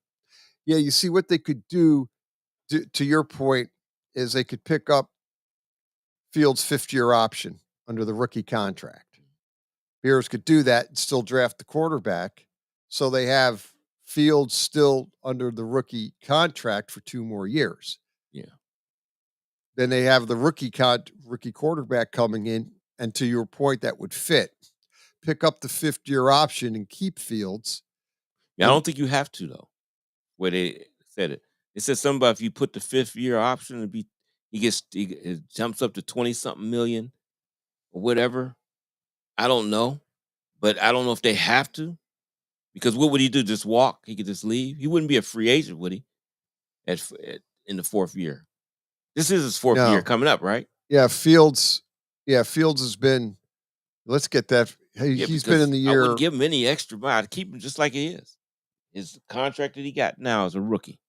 I wouldn't pick up no options or anything. Yeah, you just let him play it out, and if you see he's going to be good, he signed a 4-year, $18 million contract. That's what he signed. Right. See, so I wouldn't I wouldn't pick up anything. His 5th-year option, given the benefits, given the detail after the draft, Bears could choose to draft a quarterback. Their savings would benefit the roster long term. He gets $23 million under the 5th year if they do that. So yeah, I guess if they don't pick up his 5th-year option, then I guess though after 4 years, that's what happened with the Giants and Daniel Jones, and it did blow up in their face because they ended up having to keep Daniel Jones and give him a bunch of money. Where if they would have picked up the 5th-year option, they could have kept giving the money to Saquon Barkley and had Daniel Jones, but the Giants rolled the dice and it came up snake eyes for the Giants because Jones went out and had a great year. They get into the playoffs. Then they had to sign him to a free agent deal and give him $80 million over 3 years, give him basically $2 $40 million years back to back. But it's a real friendly contract, I think. That one, though, they're nice stuck with him. They're stuck with Daniel Jones 2024. After 2024, then they're done. Yeah. They could cut him loose. It's a minimum hit. I could look it up, but I just know that it was really a 2-year deal is what they signed him up to. Cap friendly too. So So the Bears, and that's a good point. What do the Bears do? Maybe they don't have to pick up his 5th-year option. Let it go. Let it go. See what he does. Great, then you might think about something. But if not, you get your other guy, whoever he is, groom him and get him ready. That'll be interesting to see. Interesting though. It'll be right now, basically as this looks like, he would be right now, this is his 4th year. Coming up, right? Yeah. 2024. He's been in the league 3 years. It's 2022, 2023, 20. Yeah. So he will be in the 4th year. And then he would be, if they go the 5th-year option, would pick up next year. If they don't, he's a free agent at the end of this year if they keep him. Right. Unrestricted. Yeah. When the deal blows away, they may trade him. We'll see. It's going to be interesting next season. Saturday Morning Sports Page, halftime. We'll be back after this timeout. Pat Lucia and Dave Clark. Youngstown, Warren, and Salem's local and national sports talk can be found on TuneIn and the Live 365 app at Western Reserve Radio, WRDB, The Scourge. Hey, let me ask you something. Would you seat your 3-year-old child on a windowsill? Would you seat them beside a lit fireplace or by the deep end of a pool? One last question. Would you seat your child in a car seat that's not correct for them? Car crashes are a leading killer of children ages 1 to 13. Secure their future. Seat them in the correct car seat. For more information, visit safercar.gov/the right seat. A message from the National Highway Traffic Safety Administration and the Ad Council. The Mahoning Valley's leader for golf, Milk Creek Golf Course, is now booking tee times for 2024. We offer stay and play opportunities available with 9 area hotel partners. For more information, visit our website at millcreekmetroparks.org. Also, look for new, exciting opportunities coming soon, including an indoor player development center with Trackman, an indoor Callaway Club Fitting Center, and an Odyssey Fitting Studio in 2024. Follow us on Facebook at Milk Creek Golf Course or call 330-740-7112. Welcome to Calvin's Barbershop. You all got to see this. I don't even want to know what you're looking at on that phone. Well, you should. I was learning about the dangers of high blood pressure and that we need to get ours checked regularly. High blood pressure can increase the risk of heart attack or stroke, but this text program can help keep it at a healthy range. Just text barbershop to 97779 to sign up. I'll get right on it as soon as I'm done with this baby panda video. Text barbershop to 97779. A message from the American Heart Association and the Ad Council. WWE superstar Alberto Del Rio. Take 1. Behold the angry giant. Try it again, Alberto. Behold the angry giant. Perfect. Good luck tonight. Behold the angry giant. Yay! Read me another one, Dad. This is WWE superstar Alberto Del Rio. It only takes a moment to make a moment. Take time to be a dad today. Visit fatherhood.gov. Brought to you by the U.S. Department of Health and Human Services and the Ad Council.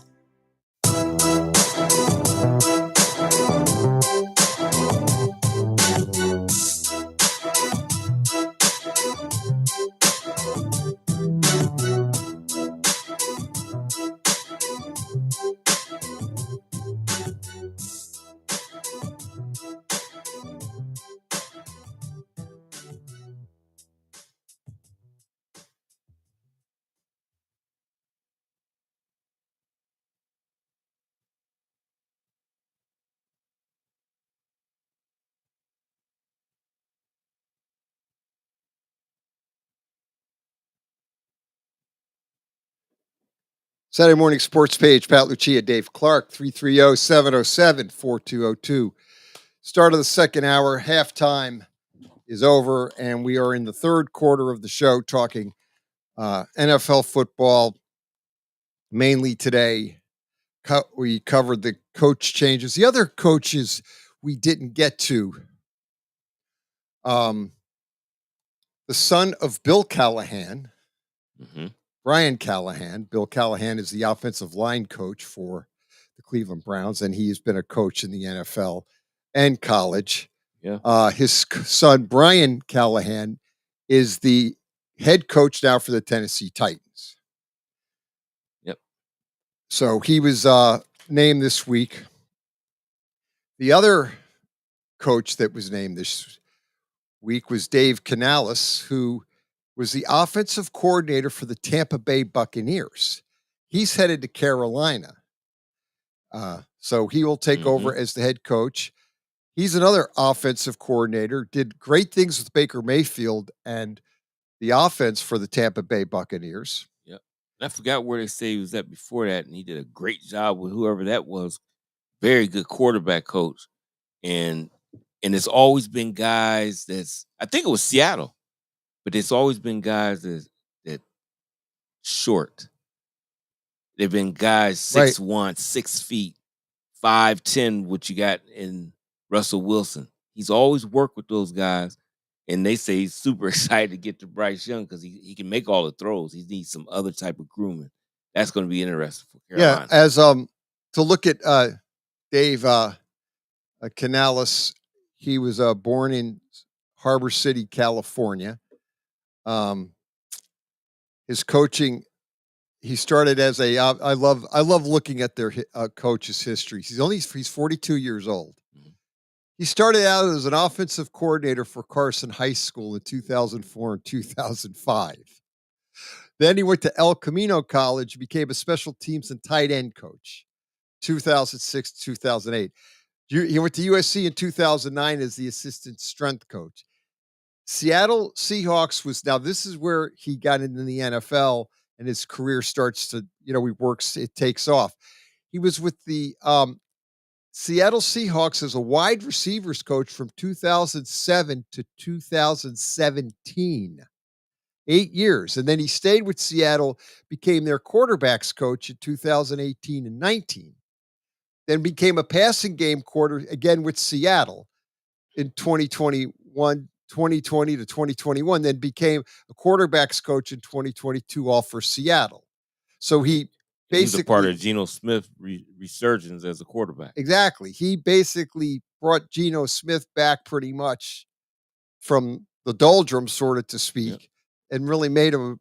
And look what Baker had this year. And you look at Baker's numbers this year, he did an unbelievable job with Baker Mayfield. He was the offensive coordinator for the Tampa Bay Buccaneers 2023. Now he's the head coach for Carolina Panthers, but I believe, and to your point, he came in, he was hired really with the sole purpose of obviously running the team, but to do something with the quarterback, the young quarterback, Bryce Young out of Alabama, who struggled miserably under, bad roster, though. You can't, It's blame not all the kid. on him. Towards the end, you've seen some in his last 4 games. He played a lot better. Started like a light might have went on a lot of things. And probably slowed down to him too. Right. Because that's another thing. The game is so fast. You got to get to it. And once you start learning everything, it slows down. So, something to look forward to for next year. And that's why I think he was hired. I think he was really hired with the idea that he's going to salvage the young man, Bryce Young, and get him in a good place for being hopefully to be a very good quarterback in the NFL. I know they said one thing about Bryce Young. They said for a guy that was sacked and just the roster wasn't great. No, it was terrible roster. And they got players, but they were out of position. It's just all a shambles of what was going on there. They said that he still stayed the same guy. Some guys lose major confidence and their careers go downward. So if you can keep a guy where he's still confident, still upbeat, that really is good for the coach that's coming in. It's not a complete resurrection type of thing with a guy. This guy still has the confidence. That's the one thing about Geno, who was all over the league. He always still had confidence that he could be a starting quarterback. And we see what that took him to. And for the record, David Canales has signed a 6-year contract. Okay.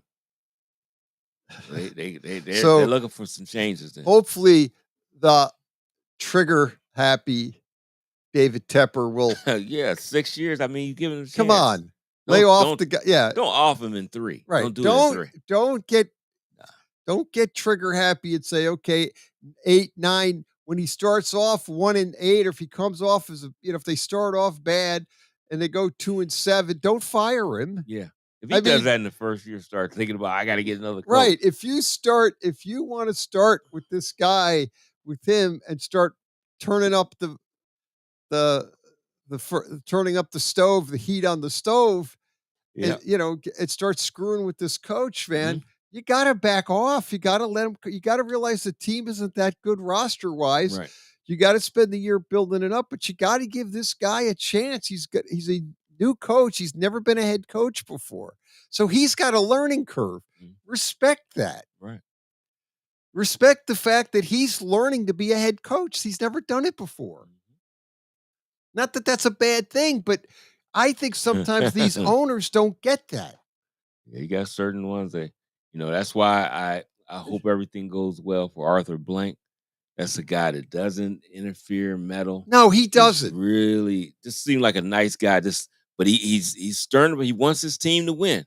He's a guy that will pay the money and do things. Because he's getting older. He's 81, 80 years old. He wants to he's win. like Jerry. I want to see a Super Bowl. I want to have a Super Bowl. But Jerry has never learned. He's still a meddling guy.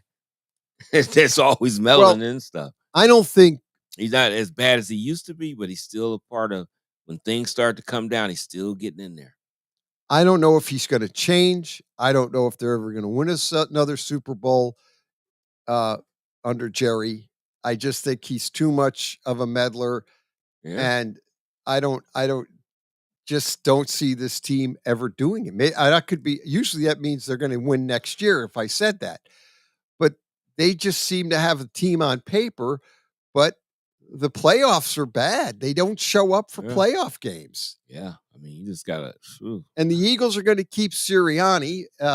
We weren't sure about that, but they have decided to keep him, and obviously he's looking for. I believe he got rid of all the coordinators, offense and defense. And now who's they bring in anybody yet? But I know they was talking to all the guys. The guy they Fangio, I think they got him, didn't they? They did get him as defensive coordinator, I believe. They were, at least the word is, that's who they're going to hire as their D coordinator, Vic Fangio. You need all these guys. Now, you hit gems. When I say gems, was the guy at Arizona and at Indianapolis. Those was young guys, and they were on top of their game, and that's why Philadelphia was really what they were the season before. When those guys left, it was not the same. It was chaos in Philly. They won by sheer talent. They were not a together football team this year, and they won on sheer talent. And that can only last for so long, though, in the NFL. It's not going to take you all the way through in most cases. So him getting veteran guys, I think that is key for them to do that, to get veteran coaches in there that we know are – you can actually say, oh, okay, that guy – like Fangio knows defense, turn it over to him. Yeah. He knows what he's doing. Yep. He's an older guy. I think he's 65, 66 years old, but he's been coaching forever. He's really he's actually a pretty good head coach. Yeah. But it was edgy too up there, Denver and everywhere. Denver was a mess. He should have never been gone. Never gave him the quarterback, and he even said, and even was good, almost in the playoffs with no quarterback. And he almost got them in the playoffs, and they fired him anyway. Which that's the NFL, not for long. Yeah, it's ridiculous. So basically, he loses his. Fangio lost his job as head coach of Denver. Mm-hmm. He was a defensive coordinator this year with the Miami Dolphins, but now he has been let go, and he is now it looks like, from what we're told, the Philadelphia Eagles are going to hire him as a defensive coordinator, which is probably what they need at this rate. So I'll see if he hasn't been hired yet. The last thing is he was interviewing, and it was the word on the street was that's where they were going with him. So we're going to wait. It said, it says here that they parted way, and because he's from Pennsylvania. Yeah. Fangio is. And it looks like the word is that they're going to be looking to hire him. So that's a big move for Philadelphia, and Philadelphia again has to do something, because let's get real here. Though, here's the other thing, getting back to Belichick a little bit. Mm-hmm. But with Belichick out there now not coaching, you brought it up earlier in the show. But the other name I'll throw in, there's three coaches, I think, four. I'll go four. Because I think potentially, and this was brought up, Mad Dog Russo brought this up. He thinks that if Saleh has another bad year, they should go after Belichick for the Jets. Mm-hmm. There's talk about the Giants going after Belichick. Mm-hmm. If Dable falters, now you might as well throw Sirianni in the mix, because if he falters, I won't be. Ed, you brought up Mike McCarthy for the Dallas Cowboys. You got all teams. 3 NFC East, 1 AFC East, Jets. All 4 teams, I think, could be in the Belichick business. I could see those owners. Dennis said things about Belichick at Philly before. Right. He's good friends with Lurie too. Right. He's good friends with Lurie. Maras love Bill Belichick. Yeah. They think the world of Bill Belichick. I have a feeling, and I'm a Giant fan, but I've got a real sneaking suspicion. If the Giants go off the rails early and things are not going right, I could see them hiring Belichick almost maybe mid. I don't know if they probably would wait the year out, but I could see them really going after Belichick if things go off the rails this year. Yeah. With Dable. And Dable's, like I said, he throws the tablet at Daniel Jones. Yeah. I question whether or not You he's can't do got that. the emotional intelligence to be a head coach. Well, that type of reaction and stuff worked in 1980, early 90s. You Yeah, had it did coaches back like that. maybe then. The players are different now. No. Yeah, they everything is so coddled. I hate to say that. They probably hate me now, but it is. It's different. It's different, and these guys can't take that kind of abuse like that. No, It's they don't abuse. do that. But I didn't think of it anything back then. Just hardcore. That's Right. all I thought. Not anything, nothing about But it. like I'll give you an example. I see a guy like Todd Bowles on the sideline coaching the team. I never see him yelling at anybody. No. I never see him going over and getting in the ref's face. And he goes over, he talks to the referee. You could see him. Yeah. He's like asking questions, a conversation. He's not screaming at anybody. He never yells at any of the. I never see him yelling at a player. The guys come off. Yeah, he doesn't. I've seen him like he'll say something that is real authoritative, but he doesn't show up a guy. No. That's what I'm talking about. Throwing a tablet is throwing. That's That is right. really showing up a Right. guy that's a grown man. Also, Right. come on, guy. Right. You throw, and he's running for his life because the offensive line is so bad. And I know he threw the interception in the Seattle game. I know it was frustrating, and Dable just flies off at Daniel Jones. I think it's uncalled for because I think as the head coach, you got to keep your composure. You're the leader of the men. But I just say that I watch Todd Bowles, and you see players make mistakes, but I've never seen him do anything like that. Yeah. He's got an even keel. Yeah. Even when he talks to the press, he's very, okay, answers their questions. He never raises his voice. He never gets mad at anybody. Right. And now what he does behind closed doors, I don't know, but I'm just saying on the field, that's what you want your coach to be.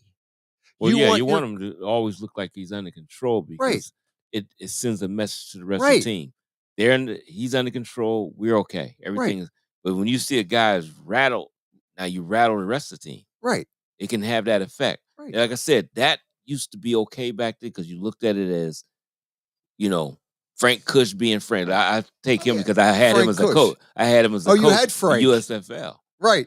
In that first year. Right. He was the Arizona Wrangler, and he didn't last but 4 games. Because he's too much of a lunatic. He was a lunatic, and they got rid of him. He only lasted 4 games. But that kind of stuff could happen back in the 70s. Rip their face masks off, all kind of stuff that they did back then. But you can't do that now. No. It's not the players are not built that way. No. So you just don't do that anymore. And you can't have guys like that going on and on. No, you can't. It's Dable threw. I never forget that when they showed. He threw that thing at him. I just couldn't believe. He threw the tablet at him. It was great how Daniel Jones reacted. It shows professionalism. Yeah, he never raised. He could have went nuts if he wanted to. No, he didn't. He a grown man. He could have went. What are you doing? But he stayed calm. He stayed. He was the adult in the room. Yeah, yeah. And there's your head coach acting like a lunatic, and there's the player. Now think about the other players. What they thinking about this guy? What? That's our quarterback. We got to rely on him. The players are looking now at Dable and Yeah. saying, "This is our coach, and he's acting like a total idiot." Yeah. And yeah, our quarterback he's the adult, and he's just going, "Hey, I made a mistake. Okay, not saying anything, just taking it in." The players start looking at Dables like he's got to grow up. Right. And that's the reality. The days of the coaches doing that are long gone. The Frank Cushes, Woody Hayes, those guys, that was the 60s, 50s, 60s, and the 70s. Started to get a little different in the 80s, 90s. It started to, now you just don't do it. Yeah. and now The starting to coaches fade out. need to be. And they still, you get some that hot, but it's different. It's a Well, controlled anger. Carroll is up and bouncing around, but Yeah. he's And he very gets on guys, but positive. it's different. But he's different. He doesn't get in their face. He'll pat him, put his arms to do it. He'll be very like you could do it, very like encouraging. Yeah. And if they make a mistake, they make a mistake, but he's not screaming and yelling them. Not like ripping their face mask not off in their Frank face. Cush. Yeah, like back back in the Woody, I day. remember Woody Hayes grabbing guys by the face mask. Get on this sideline, pull them all the way in. It's just in. I mean, I even remember Bo Schembechler. It ain't just Woody. I seen him go nuts too. Right. They all back then. College coaches in the 60s, 70s, into the 80s. Darryl Royal, I seen him do it in Texas. Those older guys, that was back then where you could, hit them upside the head, grab their face mask. And it was the days. There was the days when those guys did that. You can't do it anymore. That is so outdated way of coaching. You can't do that. These players in this day and age. You might get hurt because one of these players may grab you up and do something to you. You see these guys now, like who was a coach before his time was Bill Walsh. Walsh was never in your face. He was and Landry. Tom Landry was never an in your face guy. No. Very low key on the sideline. Landry had that cold stare, but he never got emotional, never got up and screaming at players. Right. He got him to perform. He made him perform. Bill Walsh was that way. Always had the look in his eyes. Okay, let's go. We made a mistake. Let's figure it out. Mm-hmm. Never a screamer and a yeller. Very low key. That's the coach you need today. You could be a rah-rah, like a Carroll's effective. He's like a cheerleader, high energy, but he's not confrontational, screaming at the players in their face.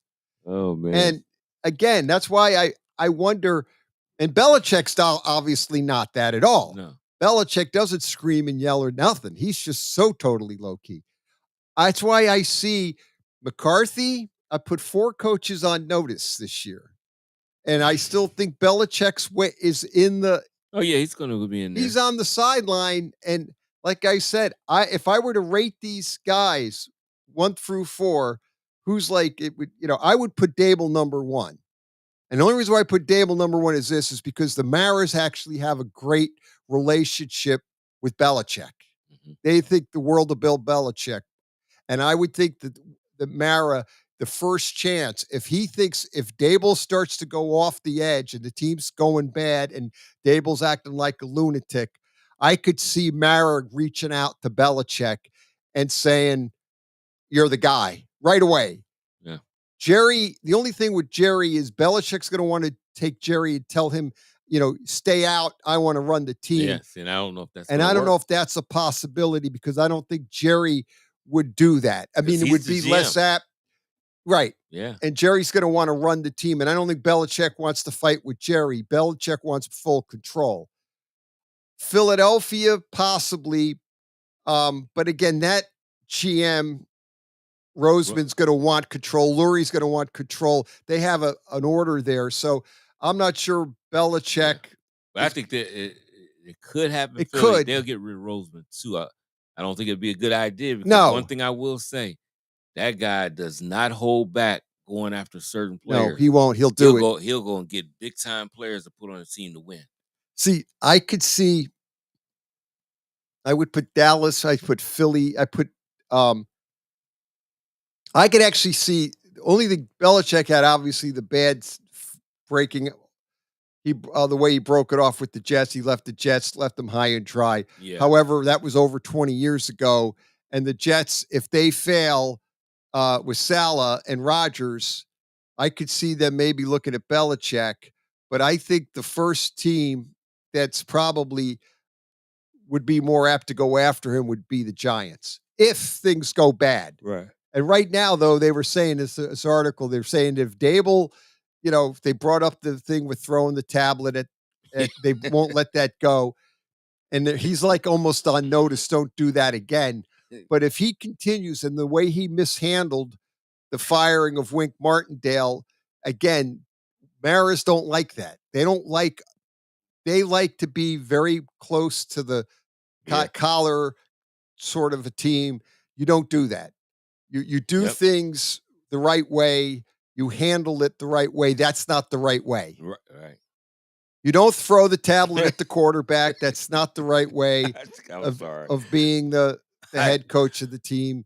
You know, they I mean, he fired it. They brought in, hey, people don't realize Coughlin was brought in and said, you got to change your way. Yeah. When he was a Giant head coach, because they told him, they Yeah. said, if you don't change your way, you got to lighten up on these guys. Yeah. Like you and your rules, and you're driving them nuts. Yeah. We're getting too much kickback from the players. So you have to change. And he even, actually, Tom Coughlin was interviewed. He actually said this. He goes, yeah, I was told I had to make changes. I was too, by the book, very stringent about meetings and time and being like, if you came up to the meeting 5 minutes early, you were late. Yep. He was like crazy with these. So the Giants, Maris called him in and told him, hey, you got to like back off here. You can't act like a lunatic. These are grown men.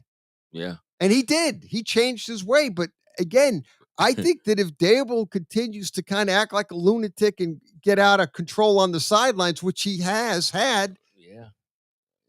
That's why I think Belichick will not coach this year in all probability. He doesn't look like it. But I don't rule him out to coming back next year somewhere. For sure. I don't rule that out at all. Because those are some of the openings, but it's going to always be openings. We already know. Oh, yeah. It, 8 openings this year. Yeah. So, when our Monday Hatchet Monday comes, it's going to happen next year. It'll be more than 3 openings. It won't be no 1 or 2. It'll be 3, 4, 5, minimum. Whatever. Yeah. It's going to be up there. There was 8 openings this year. Yep. 8. And I'm going to say for the minimum, probably half of that, I can say that's going to happen next year, but it'll probably be more. It just happens every year. Well, you already have. I just rattled off 4 coaches already on the hot seat. Yeah, they're on there. They're definitely. I mean, I don't care what you say. A guy that shouldn't be on there that you didn't mention, but probably will if they be losing, will be Todd Bowles. Yeah, I hate to say that, but they would. They'll be ready to get rid of him if they're not winning. Then another coach you didn't mention, let the Saints not win. Yeah, Dennis Allen is another one that gone. survived it this year. I thought he was going to be gone. I mean, it's just going to be guys out there. That's what I'm saying. It's going to open up if some of these guys don't win the season. Yeah, Bowles, and that, especially in that NFC South. Yeah, I could see Bowles potentially being on a hot seat. Dennis Allen, the other one being on a hot seat. Yeah, it'll happen if these Andy Reid might retire. Rumor has it that could be an opening maybe after next year. He's 6 years old. So he's maybe retiring. Obviously, he's not going to get fired, but he could retire. Mm-hmm. That opens up maybe an opening there at KC. Yeah. Where they go there. So that's basically 3 if you want to think like that. And then obviously you never know in the league and on some of these other you always teams. Get surprises. And there's always those surprises. Yeah. What? I didn't think come out of the woodwork. Yeah. So you never know. Well, that year, Doug Peterson got fired. Nobody thought that was going to happen. The guy had won a Super Bowl a year before that. Mm-hmm. He got in there, got into an argument. I know that what happened is they got in differences. They got into it. Roseman and him got into it with, evidently from what we're told, they wanted him to fire so many assistant coaches and he wouldn't do it. Right. And one thing led to another. And they said, okay, well, you know what? We're going to fire you. Word was, he wanted out, though. I mean, it was a combination of they wanted him out and he wanted out. Yeah. Because he was complaining that all they did is second guess him and he was tired of it. And then they wanted him to fire certain assistant coaches. He didn't want to fire him. One thing leads to another. And I guess they came to, we'll just say maybe they came to a mutual agreement, parting ways. Yep. That's what happened. And that happens. And it's going to happen again next And that's going to happen again. I don't know who it's going to be, but it's good. When you have billionaire owners that are demanding and want results right away, Tepper maybe being the one at the top of that list, which again, I could kind of see where he looks at it. I'm paying people to do their jobs. I want results. Don't give me excuses. Give me results. I bet you he said that a couple times. Yeah. Okay. When he's not getting the results, he goes, then I need to get someone in here that will get me the results I want because I'm paying for it. Tepper. Yeah. Yeah. He's too short on everything. Chris Christie was on Mad Dog Russo. Chris Christie said he knows David Tepper well. He says David Tepper is the type of person that demands performance. He's a very low-key but very demanding person, and he's paying for something, he wants to see results. That's the way the man is. Yeah. But that's the way a lot of billionaires are, because that's how they became billionaires. Yeah. Yeah. Saturday morning sports page, we'll talk the games coming up this weekend. It's the fourth quarter on the way. 330-707-4202. In the small town of Elmira, New York, a boy was born into an all-American family. The odds of him achieving his dream in the fashion industry? 1 in 23 million. The odds of having a child diagnosed with autism? 1 in 68. I am Tommy Hilfiger, and my family is affected by autism. Learn more at autismspeaks.org/signs. Brought to you by Autism Speaks and the Ad Council. Western Reserve Radio is the Valley's online source for sports talk and local live events. Tune in and be a part of their live weekly shows, as well as all of the hard-hitting action of Youngstown Phantoms hockey, high school football, and the GDFL. Find them at westernreserveradio.com. Tune in and the Live 365 app to be a part of the area's sports conversation. Be sure to visit them on Facebook at Western Reserve Radio and on Twitter at WR_radio.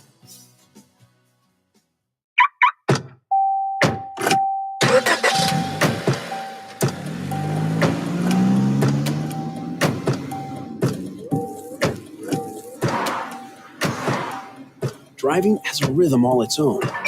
Don't wreck it with a text. Before you get behind the wheel, silence your phone. Or better yet, designate a texter. For more text-free driving tips, visit stoptextstoprex.org. Brought to you by the Ad Council and the National Highway Traffic Safety Administration. I'm getting older. Do I need to worry about falling? Yes, you do. Each year, 1 in 4 people 65 and older will experience a fall, and many will be serious. The majority of falls happen at home, so remove things that could make you trip and install handrails to keep you steady. To learn more about the steps you can take to help prevent a fall, please talk to your doctor. You can also visit aarpfoundation.org or medicaremadeclear.com/falls. This message was brought to you by United Healthcare and AARP Foundation.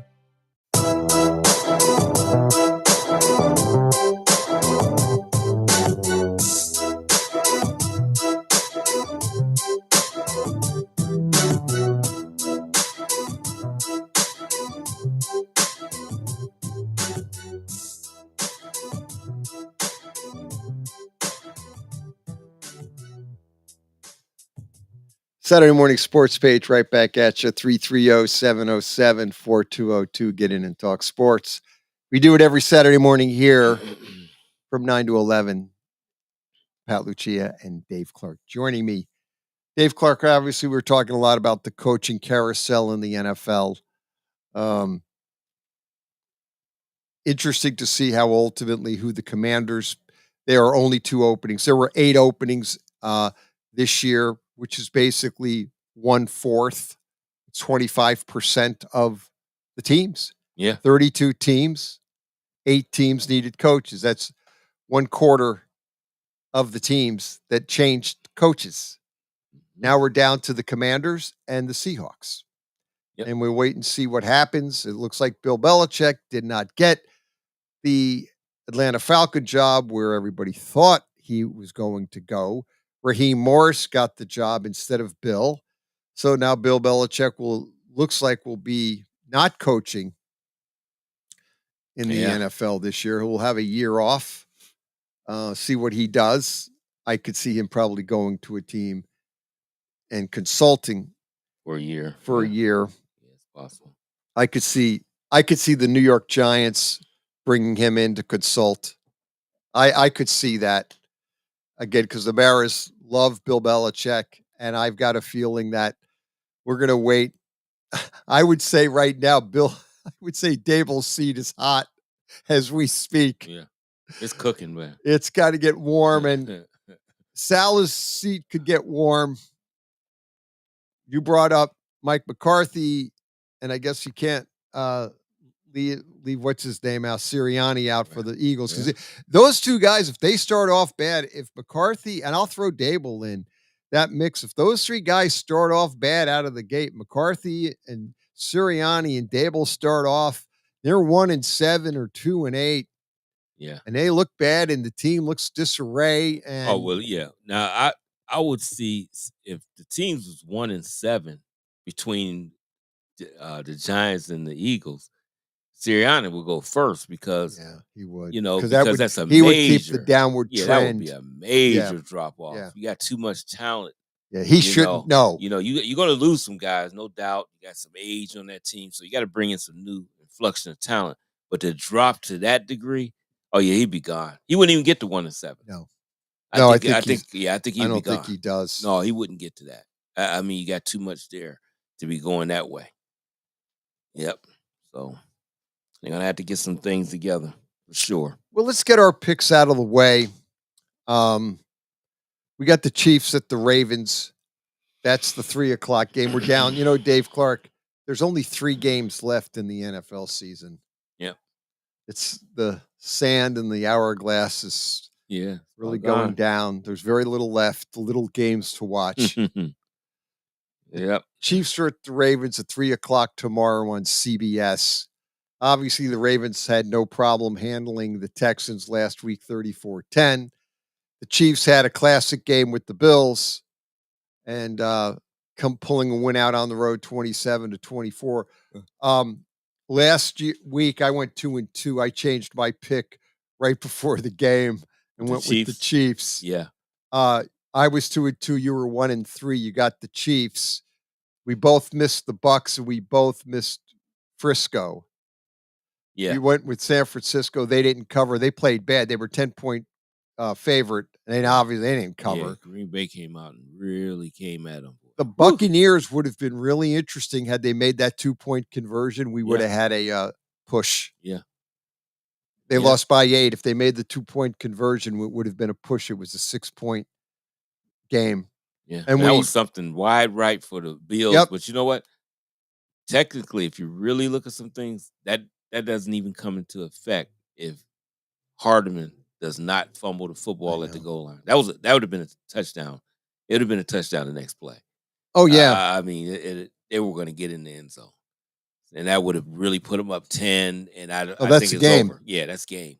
Yeah. If Hardeman doesn't fumble through the end zone, and they talk about changing that rule because it's way too punitive. There's talk about, at least what I've read and heard, they're talking about having the offensive team keeping the ball, but back at the 20. If it goes out of the end zone. If it goes out of the end zone, they keep possession of the ball and they go back to the 20 and they've got 20 yards to see if they could score the touchdown. Yeah. Well, I know offensive proponents will definitely be on That's for what that. they want. But the defense, you caused the guy to fumble. But the defense didn't recover the ball. You see, that's where I think the rub is getting into here. It's one thing if the defense recovers the ball in the end zone, then they get it at the 20. Yeah. But if they don't recover the ball, you're giving the defense the break because you're saying, okay, you did. It's like you did recover the ball. They have no incentive to recover it. They're better off just pushing it out of the end zone because they're going to get it at the 20 anyway. Yeah. So there's a lot of discussion about. I like what you just said, but how about taking them further back? Not to the 20, to the take 35. Yeah, something like that. Yeah, I think the thing is, make it further for them because that was there. They didn't protect the football.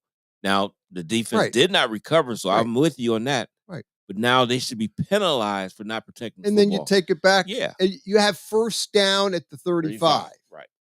Or if it's the down or whatever the down they're stays on. the same, and then you still go to goal from the 35-yard line. At least you keep it. You keep the ball. Right. If it's third, Yeah. But then you keep possession, right? Yeah, you keep possession.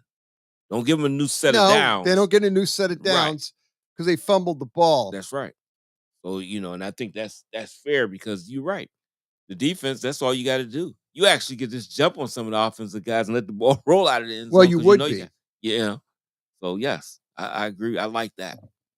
So, looking at the games, it was interesting on our picks. because I went 2-4 in the wild card round. You were 4-2. Then last week I was 2-2. You were 1-3. The difference was you had the Texans. I took the Ravens. Yeah.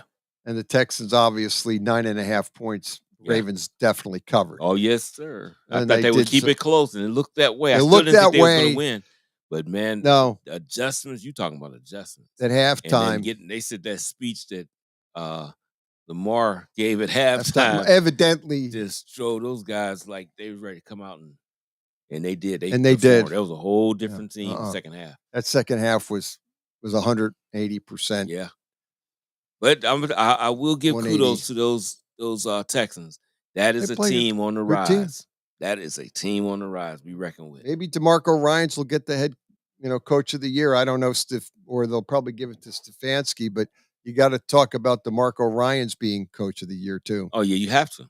Because he brought a team that was supposed to be realistically a bad football team, a rookie quarterback.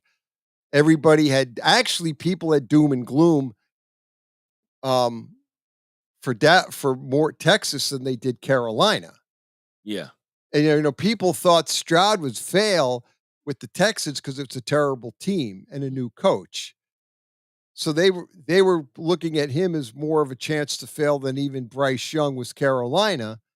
But it turned out that DeMarco Ryans, being the defensive coach, obviously though had the offensive coordinator and the right scheme. Yep, and for Stroud, he let his coaches coach, and they let the coaches coach, Mm-hmm. and he did a tremendous job as being a first year coach. Yep. So now you're looking at it as he should maybe be coach of the year. It's going to be a good one there. It'll be a good discussion, but I think Stroud will be rookie of the year. I don't think that's going to be I close. think he'd be offensive rookie of the year. He should be offensive rookie of the year. I don't think that's going to be close. Yeah. I'm trying to think. They had somebody else in there. The Rams wide receiver. Oh yeah, he's got he's in discussion. Oh yeah, he's definitely. I forgot. Puka, that dude is. Oof, yeah, he's no joke. But I still think Stroud gets it. But he definitely got to get some first place vote. That guy was tremendous. Receivers don't usually come in and do that too much. Except your Randy Mosses and guys of that nature. This is a guy, this is different. We knew Randy Moss, great talent. Nobody knew nothing about. But I seen him play at BYU and everything, and he was good. He was decent, but you never thought he would come in the NFL and be this. He was dominant. I mean, he actually took over as the number one guy almost, basically. Because when Stafford was in trouble, that's who he looked for. He looked for him, And he already had an all-pro wide receiver on his team that's always been a great receiver.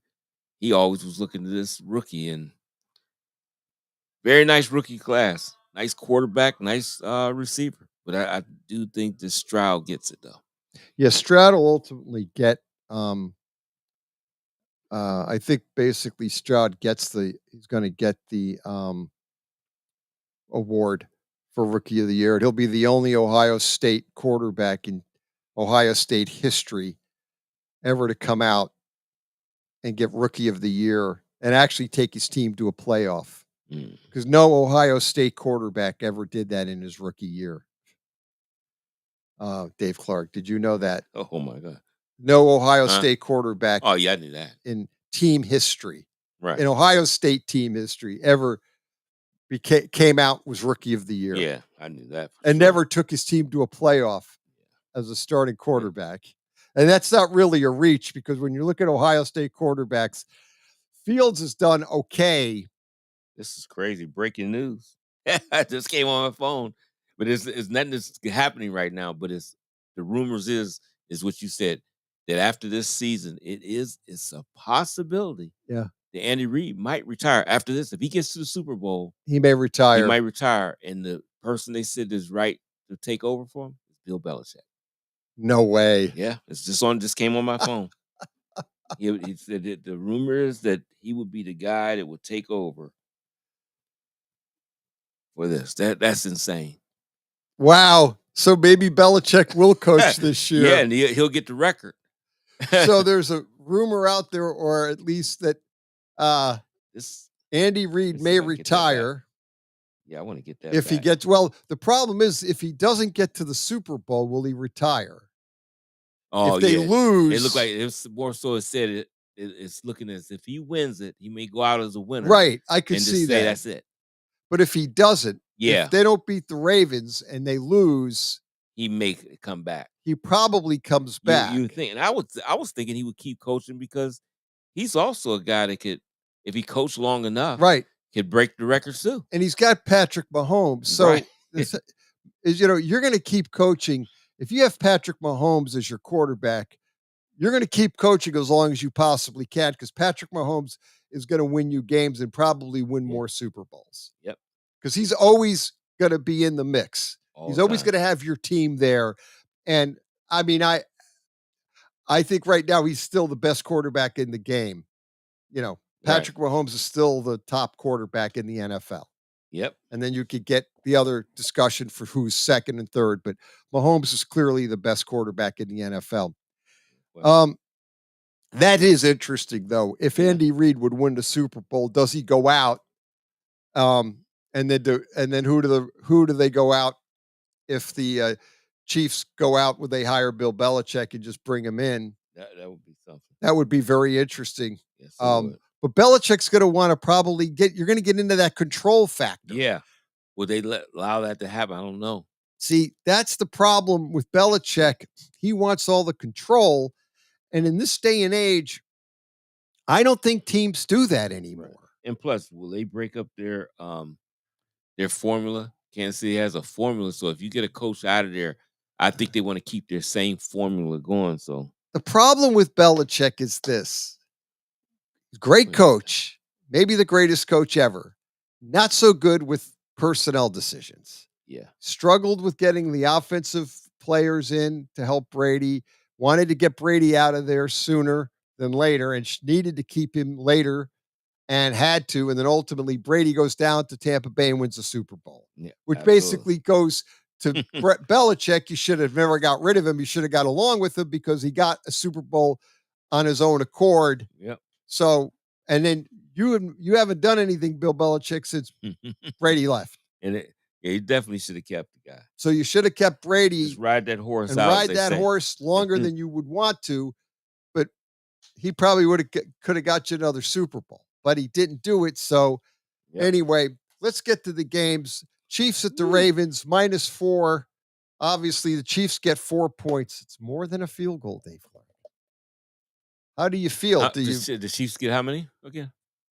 Yeah, I'm gonna take the 4 points. And the Chiefs. Yeah, it's hard not to. I can see though, our guy, the great kicker, kicking a field goal to win the game for the Ravens. Yeah. But it's Yeah. Do you bet against Patrick Mahomes? I'll take the Chiefs. I feel bad if the Ravens do not go to the Super Bowl though.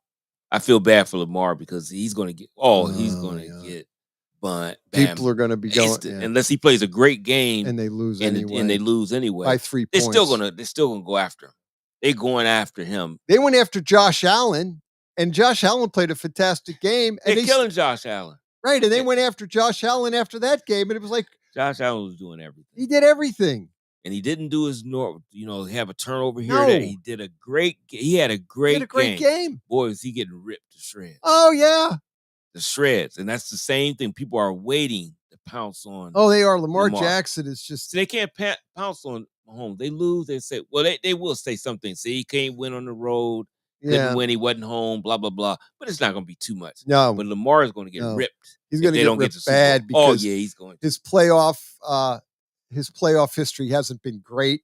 Right. It's not been good. I mean, he hasn't had he's struggled in the playoffs. So this year, obviously, so far he redeemed himself against the Texans. But you're right. We got to give credit to Todd Monken. I do believe he has a system. The offensive coordinator got them going good. Let's look at the next game. Lions at the 49ers. 7 points. This was 7 and a hook. Somebody the point spread I saw, but then on here it says 7. So yeah, I seen 7. 7 points. I don't know. 49ers were lucky last week. Yeah, they did not have their A game at all. They left that. We haven't seen their A game for a little while. A while. To be honest with you. Detroit's defense, not so good against the pass. Baker had a great game against them, threw well over 300 yards. So Aaron Glenn is a good defensive coordinator. He's got to design them blitzes that he have. Right. You don't even know where these guys come from. He's got to get it he's going. got to do that. If Now, you knock Purdy off his spot, 49ers get him. offensive line has been shaky at times. Yep, it does. And if they rattle Brock Purdy early, this could be a game. Yeah. Oh, it could be a problem then. Could be a problem. He looked terrible. He couldn't grip the ball last week in the rain. He was having trouble gripping that ball. The only reason why they won the game is because Jordan Love played great, but the last 3 possessions, he couldn't do anything. And then he threw that really lousy interception at the end, which he was trying to make a play, I guess. But again, they were lucky because Jordan Love kind of fell off a little bit at that end. And if Green Bay gets any kind of a drive and a field goal, and Green Bay misses that field goal, which because they still could have been, and they still could have had overtime if Carlson, the field goal kicker makes that kick. Yeah, Carlson missing. Carlson he's missed misses it during that the kick. season too. Right. He's been doing that. I mean, he comes, and that's a makeable field goal. Yeah, he's done did it. I know they want to stick with him. The same way the Raiders stuck with his brother, and his brother became one of the best kickers in the NFL. They got, but next season, we talk about hot seats. Carlson, you're going to keep him because he's a rookie. He was a rookie. Well, but next year, though, kickers if are he's missing, disposable. He'll be gone if he'll he's be missing. gone. But he's too much of a talent. It comes from a good stock, so I think they'll keep him. But don't let him be missing in the season. Nope. Miss an extra point, a couple of those, or field goals, and search. They'll be bringing kickers in. Yeah, they'll be bringing kickers in, and they'll bring Crosby back. Yeah, they'll bring. No, they won't bring him back because the Giants tried that, and that didn't go well on any level. What do you think of the game? You got 7 points. Do you feel? I guess I was thinking both games was going to be tough and tight. My biggest concern is, can they get pressure on Purdy? Because Purdy did not have a good game. I think it's supposed to be just cloudy in San Fran today. I don't think it's supposed to be any rain. No. So nothing like that to hinder his grip. So if they can't get to him, they can't get no pass rush going, even though Aiden, what is his name? From Michigan, the pass rusher. Aiden Hutchinson. Aiden Hutchinson. He can get there. Their inside pass rushers are not bad, but they have to. And I don't know if they will. They have had games where they've been able to get to people with them exotic blitzes, what Aaron Glenn does, but it's a hit and miss. So I'm gonna go San Fran. Weather-wise, points. The Chiefs at the Ravens going to be 49 degrees and cloudy, and then the San Francisco is going to be sunny, partial sun, and 69. So it's going to be it's basically perfect, good weather for both teams. Really, the weather's going to be pretty good for both games. Shouldn't be any issues with rain and any cold or wind or anything crazy. Looks like both games, weather will not be at play here. Right. The question is going to be with San Francisco is, again, Brock Purdy. If they rattle him? The offensive line, you saw it in the Baltimore game, looked they struggled against that Baltimore Raven blitz and that scheme. Yeah, they did.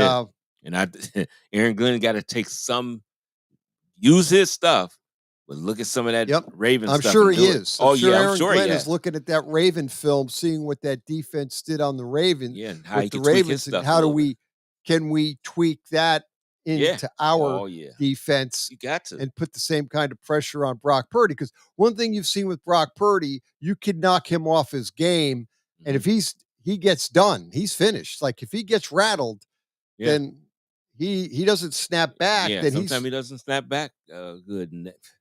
But he always has Deebo Samuel. Now, see, Deebo's got the shoulder, but he will play. Yeah. So I think he's a big part of it, because if Deebo Samuel gets the ball and they could keep him in the game, it makes it tough. He could be the difference. But I know that stat they had with Deebo when he's out. That's a different team. Well, what they did, they went and looked at the stat when he's out and Trent Williams is out when it's bad. That's bad. When Deebo was out, just him, they still won. They could still win. They still won because they had everything there. But when they lose Trent and Debo, and they can't do a lot of their No. jet sweeps and stuff because you don't have that, Right, that line. anchor, and that's a problem. play. Trent Williams is healthy. Debo's going to play, and if they can do it, and if you're not knocking Purdy off, I can't see them winning. But Detroit, they just, it's just so many things that make me wonder what they're going to do, because that running game is something. Yeah, the running game is Gibbs and Montgomery are unbelievable. That's what helps. And Green Bay did show you one thing last week. Can You can run against the Niner defense. Yep, run on the edges and on the edges and go. And Aaron Jones, very dangerous, but Gibbs is way more dangerous than Jones. Let him get on the edge, and he might take it 70. He can. Yeah. He almost did. Again, I think what hurt Green Bay last week was they stopped running the ball. Like, they should have run that Aaron Jones. They should have kept running Aaron Jones because he was so grinding hyped. through that. Oh. I was watching. It was unbelievable. He was like rolling through that It San looked like Francisco defense. Like, it was like the beginning of the season for him, though. Like, he looked so fresh. I mean, just like full of energy, just fresh. Those legs were full. Like I said, he had a lot of speed and energy. Pop those, hit those holes, man. He was through them. Yep. I mean, that would be something if we seen a Detroit get that. That would be something great for their franchise. Yeah. If they can get to that Super Bowl. Yeah. But is the thing that you guys told me a couple weeks ago, with the colors of the NFL, and they've been right all these years. They've been Ravens and it shows Raven. Aaron 49ers. Rodgers said it. He was in the conspiracy that Ravens and the 49ers are going based on the color scheme, but what they showed on the. But it says it didn't happen. But it's happened before. Yeah, they've got the last few years that it's been that in a row, right? Yeah, in a row. That's weird. So anyway, getting back to the game, I guess we ultimately need to make a decision here. Well, I'm taking San Fran. You're going to take the Niners and the points. Yeah, because I don't lay know the points. Yeah, I'm gonna lay it because I don't know if they're going to get to them. So yeah, I mean, that's the only reason. I hate to be in agreement because I think I'm going to go with the 49ers got it out of their systems. Yeah. I'm going to say the 49ers got their bad game out, and now they're ready. They got that bad game, and Debo's playing. Yeah. Yeah. Let's see what happens. Baker Mayfield did light up the Detroit Lions. Mm-hmm.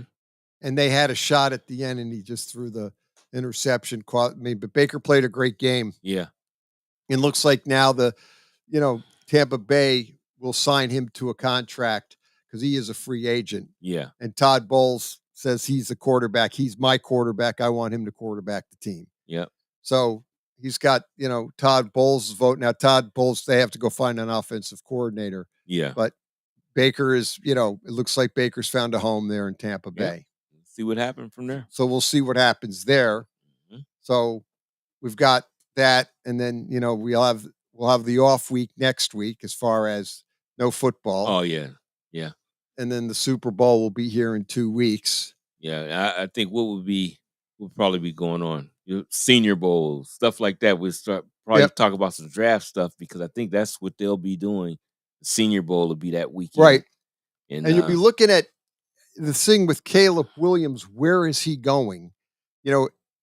He may not be the number one pick overall now. It's no telling because you just don't know what Chicago's going to do with it. Yeah. To Chicago, I mean, there's talk about them trading that pick, keeping Fields, and getting all type of draft capital. Yeah. I think they never know. They might say, "Hey, we're just going to ride it with Fields." But the only thing the reason I don't think that's going to happen. That means 2 years in a row they've traded their draft pick away and not go after the quarterback. Yeah, they could have got Stroud last season because that was the one they was looking at. It wasn't Bryce Young. No. They were looking at Stroud, and that's who a lot of them, they said Eberflus wanted to maybe go after him. It got shot down. So, he couldn't go to it. He got his higher ups to say, hey, no, we're going to go with Fields. And he didn't get Stroud. Do they pass on another franchise? It's hard to do it. Now, what you done seen this guy did, it's hard to do that again. That's the show. Saturday Morning Sports Page. Pat Lucia, Dave Clark. do it again next week. Stay safe, do not drink, and do not drive, and get a designated driver and buckle up. Saturday Morning Sports Page, Western Reserve Radio.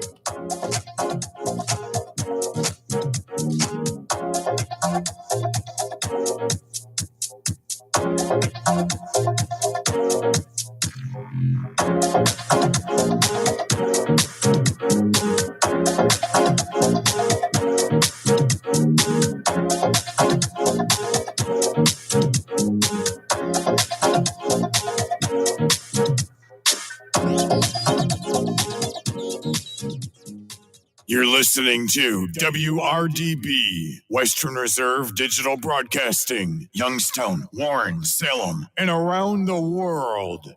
Okay, what are you wearing right now? Nothing. That's right. So mommy's going to teach you how to dress yourself. Underwear always comes first, name tag at the back, then pants, then shirt. Get the first button in the right hole or you have to start all over. Socks going first, then shoes, right on right, left on left. With shoelaces, just take the ends, cross them over, switch the loops. The rabbit goes down the hole, pull tight, and you're left with bunny ears. Got it?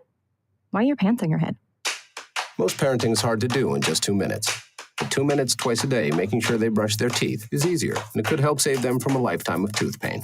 Visit 2min2x.org to find out more. A message from the Partnership for Healthy Mouths, Healthy Lives, and the Ad Council. This message is for all of you sitting in the passenger seat. And apologies if it gets a little uncomfortable, but how does it feel to be at the mercy of someone who thinks a random text is more important than your life? Someone who takes their eyes off the road while speeding along in a 3-ton hunk of steel. Freaky, right? Well, why not just ask them to stop? Or better yet, volunteer to text for them. It might be a little awkward, but believe me, you'll live. Learn more at stoptextstoprex.org. Brought to you by the Ad Council and the National Highway Traffic Safety Administration. We are live outside the home of Joe and Rosie Goddard, where a pretty big tickle fight broke out just minutes ago. Sources say their father instigated the laughter. Let's go inside for a comment.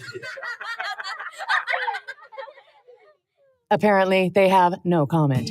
Dads, let this be a reminder that it only takes a moment to make a moment. Call 877-4DAD-411 or visit fatherhood.gov. Brought to you by the U.S. Department of Health and Human Services and the Ad Council. How's it going? I'm having a stroke. Are you going to shake my hand? I'm having a stroke. Wow, you're not even moving your arm. I'm having a stroke. When someone is having a stroke, they may not be able to say it with words, but their body language will tell you loud and clear. Look for FAST. F, face drooping. A, arm weakness. S, speech difficulty. T, time to call 911 immediately. Know the sudden signs. Spot a stroke fast. Visit strokeassociation.org. Brought to you by the American Stroke Association and the Ad Council. Mahoning Valley's leader for golf, Milk Creek Golf Course, is now booking tee times for 2024. We offer stay and play opportunities available with 9 area hotel partners. For more information, visit our website at millcreekmetroparks.org. Also, look for new, exciting opportunities coming soon, including an indoor player development center with Trackman, an indoor Callaway Club Fitting Center, and an Odyssey Fitting Studio in 2024. Follow us on Facebook at Milk Creek Golf Course or call 330-740-7112. Welcome to Calvin's Barbershop. You all got to see this. I don't even want to know what you're looking at on that phone. Well, you should. I was learning about the dangers of high blood pressure and that we need to get ours checked regularly. High blood pressure can increase the risk of heart attack or stroke, but this text program can help keep it at a healthy range. Just text Barbershop to 97779 to sign up. I'll get right on it as soon as I'm done with this baby panda video. Text Barbershop to 97779. A message from the American Heart Association and the Ad Council. Keyboard Cat, Hamilton the Pug, and Toast Meets World. These are some of the internet's most beloved pets. And they all have one thing in common. Their stories started in a shelter. Start your story. Adopt a dog or cat today. Visit theshelterpetproject.org to find a pet near you. Training that pet to play the keyboard, that's optional. Start a story. Adopt a shelter or rescue pet today. Brought to you by Maddie's Fund, the Humane Society of the United States, and the Ad Council. Okay, what are you wearing right now? Nothing. That's right. So mommy's going to teach you how to dress yourself. Underwear always comes first, name tag at the back, then pants, then shirt. Get the first button in the right hole or you have to start all over. Socks going first, then shoes, right on right, left on left. With shoelaces, just take the ends, cross them over, switch the loops. The rabbit goes down the hole, pull tight, and you're left with bunny ears. Got it? Why are your pants on your head? Most parenting is hard to do in just 2 minutes. But 2 minutes twice a day making sure they brush their teeth is easier, and it could help save them from a lifetime of tooth pain. Visit 2min2x.org to find out more. A message from the Partnership for Healthy Mouths, Healthy Lives, and the Ad Council. How's it going? I'm having a stroke. Are you going to shake my hand? I'm having a stroke. Wow, you're not even moving your arm. I'm having a stroke. When someone is having a stroke, they may not be able to say it with words, but their body language will tell you loud and clear. Look for FAST. F. Face drooping. A. Arm weakness. S. Speech difficulty. T. Time to call 911 immediately. Know the sudden signs. Spot a stroke fast. Visit strokeassociation.org. Brought to you by the American Stroke Association and the Ad Council. The storks are bringing me a baby brother. We can do this together. All right, let's go. Storks know how to keep kids safe. Do you? What? Oh my gosh, you don't know. I know. You don't. Oh man, you laugh when you're uncomfortable. No. Making sure your child is in the right car seat is one of the steps to safer travel. I will rock this. You will rock this. To know for sure that your child is in the right car seat for their age and size, visit safercar.gov/the right seat. Cool. Very cool. Brought to you by the National Highway Traffic Safety Administration and the Ad Council. This is Everett Fitzhugh, the radio voice of the NHL Seattle Kraken. And when I want to catch up with Youngstown sports, I tune in to Western Reserve Radio, WRDB, The Scourge. This is Everett Fitzhugh, the radio voice of the NHL Seattle Kraken, and you're listening to the home of the Youngstown Phantoms, Western Reserve Radio. Truly what you want to do, you're going to get a job in this industry. If you graduate from college, you intern with us, our job placement rate is, at or near 100%. Everybody that works with us, if they want to stay in this industry, they are working. They are doing things out there after they graduate. We've placed interns at ESPN, at major networks, at affiliate stations across the country, in production roles, in broadcast roles, in front of the camera, behind the camera, in front of the mic, behind the mic. A lot of opportunities out there, and we really get the most out of what you do and encourage you and facilitate a platform for you to produce. Sammy, how about you? Yeah, well, coming from... excuse me, not Sam. Forgive me. Kobe. Sorry. Go ahead. So we just heard from Sammy. Kobe. No worry, Vince. Yeah. We've already been on the air for a little over an hour. It's an early morning here in Phoenix, Arizona. But for me, I just want to be, as echoing what Sammy said, as versatile of a journalist as possible. I've done some things already in 2 weeks with the Varsity Sports Show that I have never done in my life, whether as a journalist or any time before that, to where I'm making audio segments. I'm looking forward to making some video segments for the Varsity Sports Show as the semester continues. And I've got more broadcasting experience. I didn't know if I was cut out for this when I started doing games last year. And then I came back to Connecticut, where I'm from, Avon, Connecticut. That is just outside of Hartford, Connecticut. And I was able to broadcast a lot of games for the Bristol Blues and the NECBL. And I'm really liking commentary. Like I said, I'm getting great experience in that. Also behind the camera as well, and as a camera operator. I'm going later today to the Opportunity Bowl. And surprise, Vince, I know you're calling the game on play-by-play, the inaugural game. I'm sure you're really looking forward to it. And I'm looking forward to the rest of the semester with you and all the talented journalists. So and thank you for that. And so we're going to hear from today, big show. We've got a national champion that's joining us in the next segment. We have Coach Doug Socha. Who is Coach Doug Socha? He's the head football coach at Kaiser University in Florida, West Palm Beach, I believe. And they just won the NAIA national championship in football. And you talk about rising out of nowhere.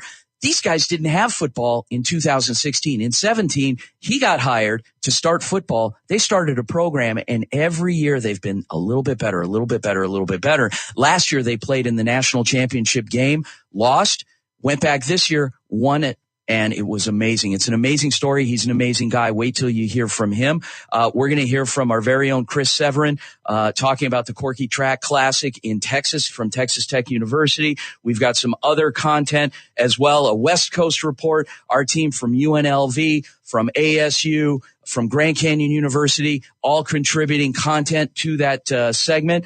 We've got a Southeast report, our team, crack team from University of Florida, Gainesville, reporting on that. We're going to hear from Coach Jim Camarillo, who is the executive director of the Minority Football Coaches Network, talking about a very special all-star game, as you said, Kobe, called the Opportunity Bowl. Big stuff coming. We've got more content the rest of the show, more guests. Don't go anywhere, guys, here on the Varsity Sports Show. And we'll also hear from our very own Lauren Abazed down in Tucson. We'll get caught up with her in the next segment as well, from the University of Arizona. Michael, take it away. The Midwest Report.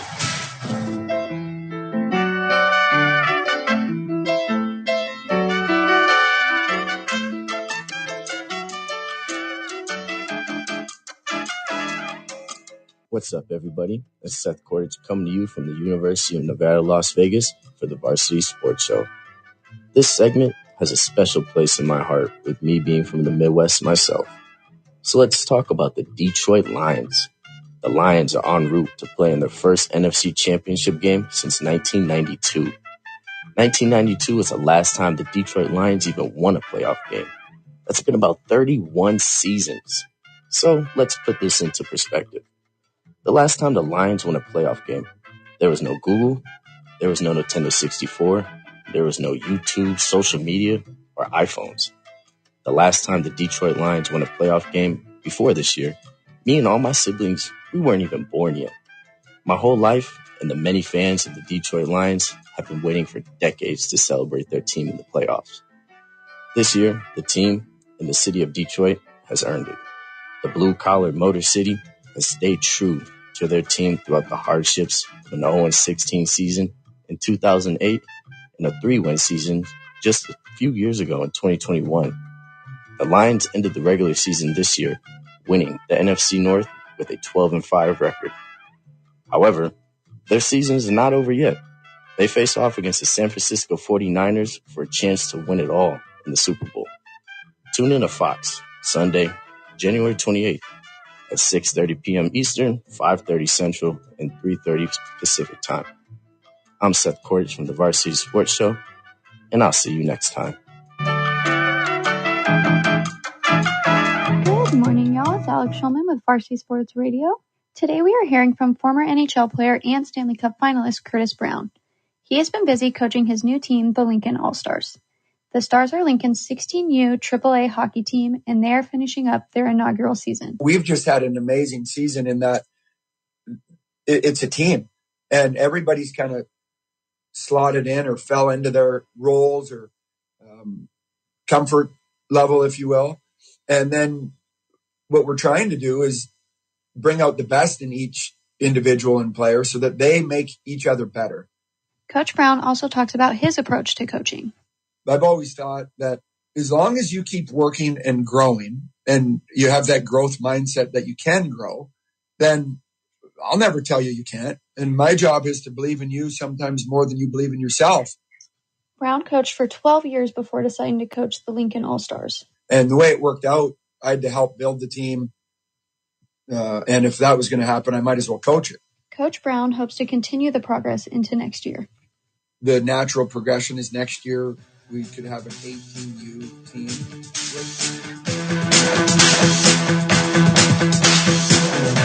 Do you own a timeshare? Well, face the facts. You made a mistake. You made a bad purchase. A timeshare is not an investment. It's a money pit that continues forever. If you use your timeshare, that's great. But if you don't, and you want to legally get out of your contract, call my friends right now